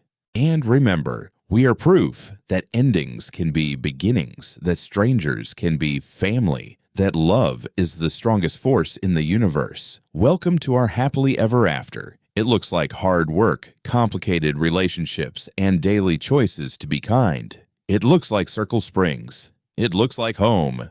There wasn't a dry eye in the crowd. Even the toughest cowboys were wiping their faces. Victoria Worthington was sobbing openly, held by Eleanor Vandenberg, who'd arrived just for the wedding. That's our story, Emma concluded. But it's also yours. Each of you who chose hope over fear, community over isolation, love over hate. You're all part of this story. The band struck up a waltz, and David led Emma onto the dance floor. Soon others joined, mixed couples that would have caused scandal elsewhere, but were normal here. The former slave dancing with the German immigrant, the Chinese railroad worker with the Irish widow, the Arapaho chief's daughter with the Mexican farmer's son. Jackson pulled Margaret close as they watched. "We did this," he said wonderingly. "We actually did this." "No," Margaret corrected. "Love did this. We just got out of its way." Little Thomas tugged on Margaret's skirt. "Mama, why is everyone crying?" "Because sometimes sweetheart happiness is so big it leaks out your eyes." "Oh," he considered this. "Is that why you cry when you look at Papa sometimes?" Margaret laughed, pulling her son close. "Yes, my wise boy. That's exactly why." As the sun set over Circle Springs, painting the sky in shades of gold and rose, Margaret stood surrounded by her family, Jackson, their children, Emma, and her new husband, Victoria, who'd become the mother, Margaret had lost Eleanor, who was like a sister, and the extended family of souls who'd made this place home. 5 years ago, she'd arrived in a storm broken and seeking escape. Now she stood at the center of something extraordinary, a community that proved love could conquer fear, that different people could become one family, that second chances were possible for anyone brave enough to take them. "What are you thinking?" Jackson asked, kissing her temple. "I'm thinking about storms," Margaret said. "How they destroy, but also how they clear the air for new growth. How they brought us together." "No more storms for us," Jackson said. "We've had enough drama for several lifetimes." Margaret smiled, watching Emma laugh as David spun her around the dance floor. "Oh, I don't know. Emma's going to be just like her mother's, both of them. She'll bring her own storms, but also her own rainbows." "God help David," Jackson muttered, making Margaret laugh. As the stars came out, the party continued. Stories were shared of the early days, the tornado, the drought, Jake Morrison's defeat, the gold discovery. The younger children listened with wide eyes, unable to imagine their peaceful town had once been a battleground. "Tell them about the storm," someone called out. The night Mrs. Margaret arrived, Margaret stood Thomas on her hip, Catherine in Jackson's arms. It was the worst storm in Wyoming history. She began, her voice carrying the rhythm of a storyteller. But sometimes the worst storms bring the best gifts. They blow away what needs to go and deliver what needs to arrive. She looked around at the faces illuminated by lanterns. Every color, every age, every background imaginable. That storm brought me here, but more than that, it brought all of us together. It taught us that when the wind howls and the rain falls, we don't face it alone. We stand together. We are each other's shelter. Old Juan Perez raised his glass. To the storms that bring blessings, to the blessings that come from storms, everyone echoed. The party lasted until dawn, as all the best celebrations do. As the sun rose on a new day, Emma and David prepared to leave for their honeymoon, a trip to San Francisco, funded by the community as a wedding gift. "Take care of each other," Margaret told Emma, holding her tight. "Take care of the stories," Emma replied. "I've left my journals. Someone needs to keep writing them." "That would be you," Margaret said to Thomas, who was already showing signs of being a storyteller like his sister. As the newlyweds rode away, the community began to disperse to their daily work. But there was a different quality to it now, a sense of completion, of cycles fulfilled, of stories reaching satisfying chapters, if not endings. Jackson stood with Margaret on their porch, watching Circle Springs wake up. The general store opening, the school bell ringing, the clinic preparing for patients. Normal, beautiful, everyday life. "Do you ever regret it?" Jackson asked.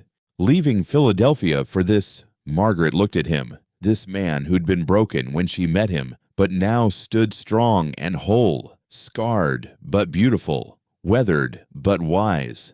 "Every choice I made led me here," she said. "Every loss, every grief, every desperate decision, they all led to this moment, this place, these people. How could I regret the path that brought me home?" "Home," Jackson repeated. Such a small word for something so big. The best things usually are love, hope, faith, family. Small words that contain universes. Baby Catherine reached for them both, and they held her between them, looking out at the town they'd built from the ashes of their grief. "What do you think Catherine would say?" Jackson asked. "If she could see all this," Margaret smiled, "I think she'd say we seasoned it perfectly, with laughter, with tears, with courage, and most of all, with love." The church bell began to ring, calling the community to Sunday service. They walked toward it together, Jackson, Margaret, their children, joined by the Morrisons, the Carlsons, the Perezes, and dozens of others. As they entered the church, Margaret saw the plaque they'd installed last year. Circle Springs, founded in love, built on hope, sustained by faith. Where all are welcome, all are family, all are home. Below it, smaller, were the words Emma had suggested, in memory of Catherine Mitchell, who planted the seeds, and in honor of Margaret Mitchell, who tended the garden. Margaret touched the plaque, gently feeling Catherine's presence like a warm embrace. Not a ghost, but a blessing that continued to ripple through time. "Thank you," she whispered, "for trusting me with them."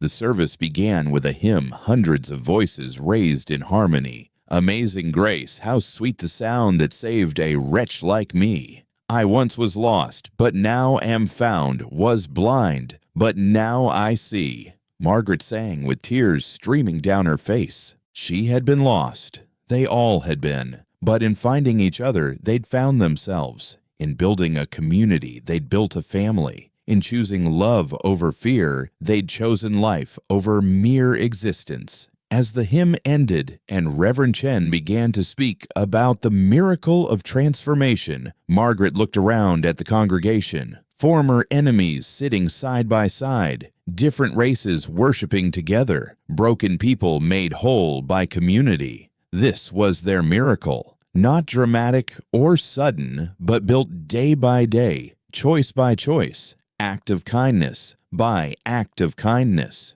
The kingdom of heaven, Reverend Chen was saying, is not some distant paradise. It's what we build here on earth when we choose love over hate, inclusion over exclusion, hope over despair. Circle Springs is proof that heaven can be built by human hands, one board, one nail, one act of love at a time. "Amen," the congregation responded, and Margaret felt the word resonate in her bones. Yes, she thought. Amen. So be it. Let it be so.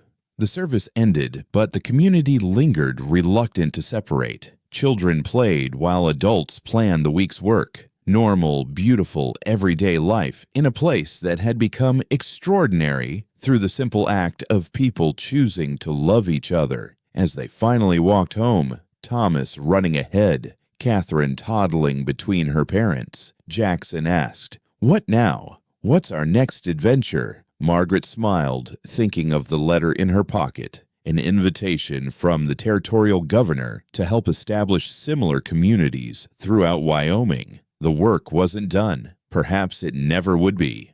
Now, she said, we keep building. We keep welcoming strangers. We keep proving that love is stronger than hate. We keep writing the story. Our story, everyone's story. The story of America as it should be, as it could be, as it will be if enough people choose love over fear. Jackson pulled her close as they walked. "Have I told you today that I love you?" "Only a dozen times." "Not nearly enough then. I love you, Margaret Mitchell. I love what you've made of us. I love what we've made together.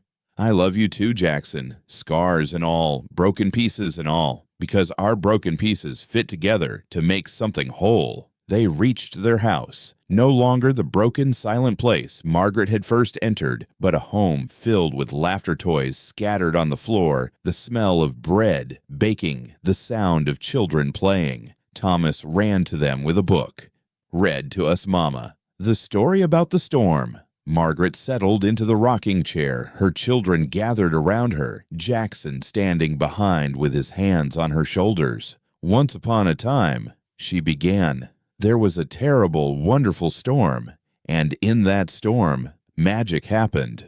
Not the kind with wizards and spells, but the real kind, the kind where people choose to be brave, choose to be kind, choose to love, even when they're scared." As she told the story, their story, Margaret felt the truth of it settle into her bones. They had chosen love over fear. They had chosen life over death. They had chosen each other over isolation. And in those choices, they had found not just survival, but triumph. Not just existence, but joy. Not just a house, but a home. The storm had brought her here, but love had made her stay. And love, messy, complicated, difficult, beautiful love, would keep them all here, building something better with each passing day. The end, Thomas announced when she finished. "No," Margaret corrected gently. "Not the end. Never the end. Just the beginning of the next chapter." She looked up at Jackson out of the window, at Circle Springs, at the mountains beyond, where other communities waited to be built, other families waited to be formed, other love stories waited to be written.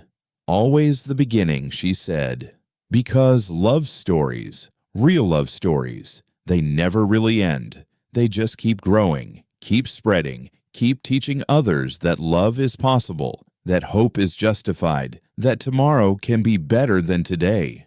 Jackson leaned down and kissed her forehead. Then let's keep writing. Yes, Margaret agreed, standing with Catherine in her arms, Thomas holding her hand, Jackson's arm around her waist.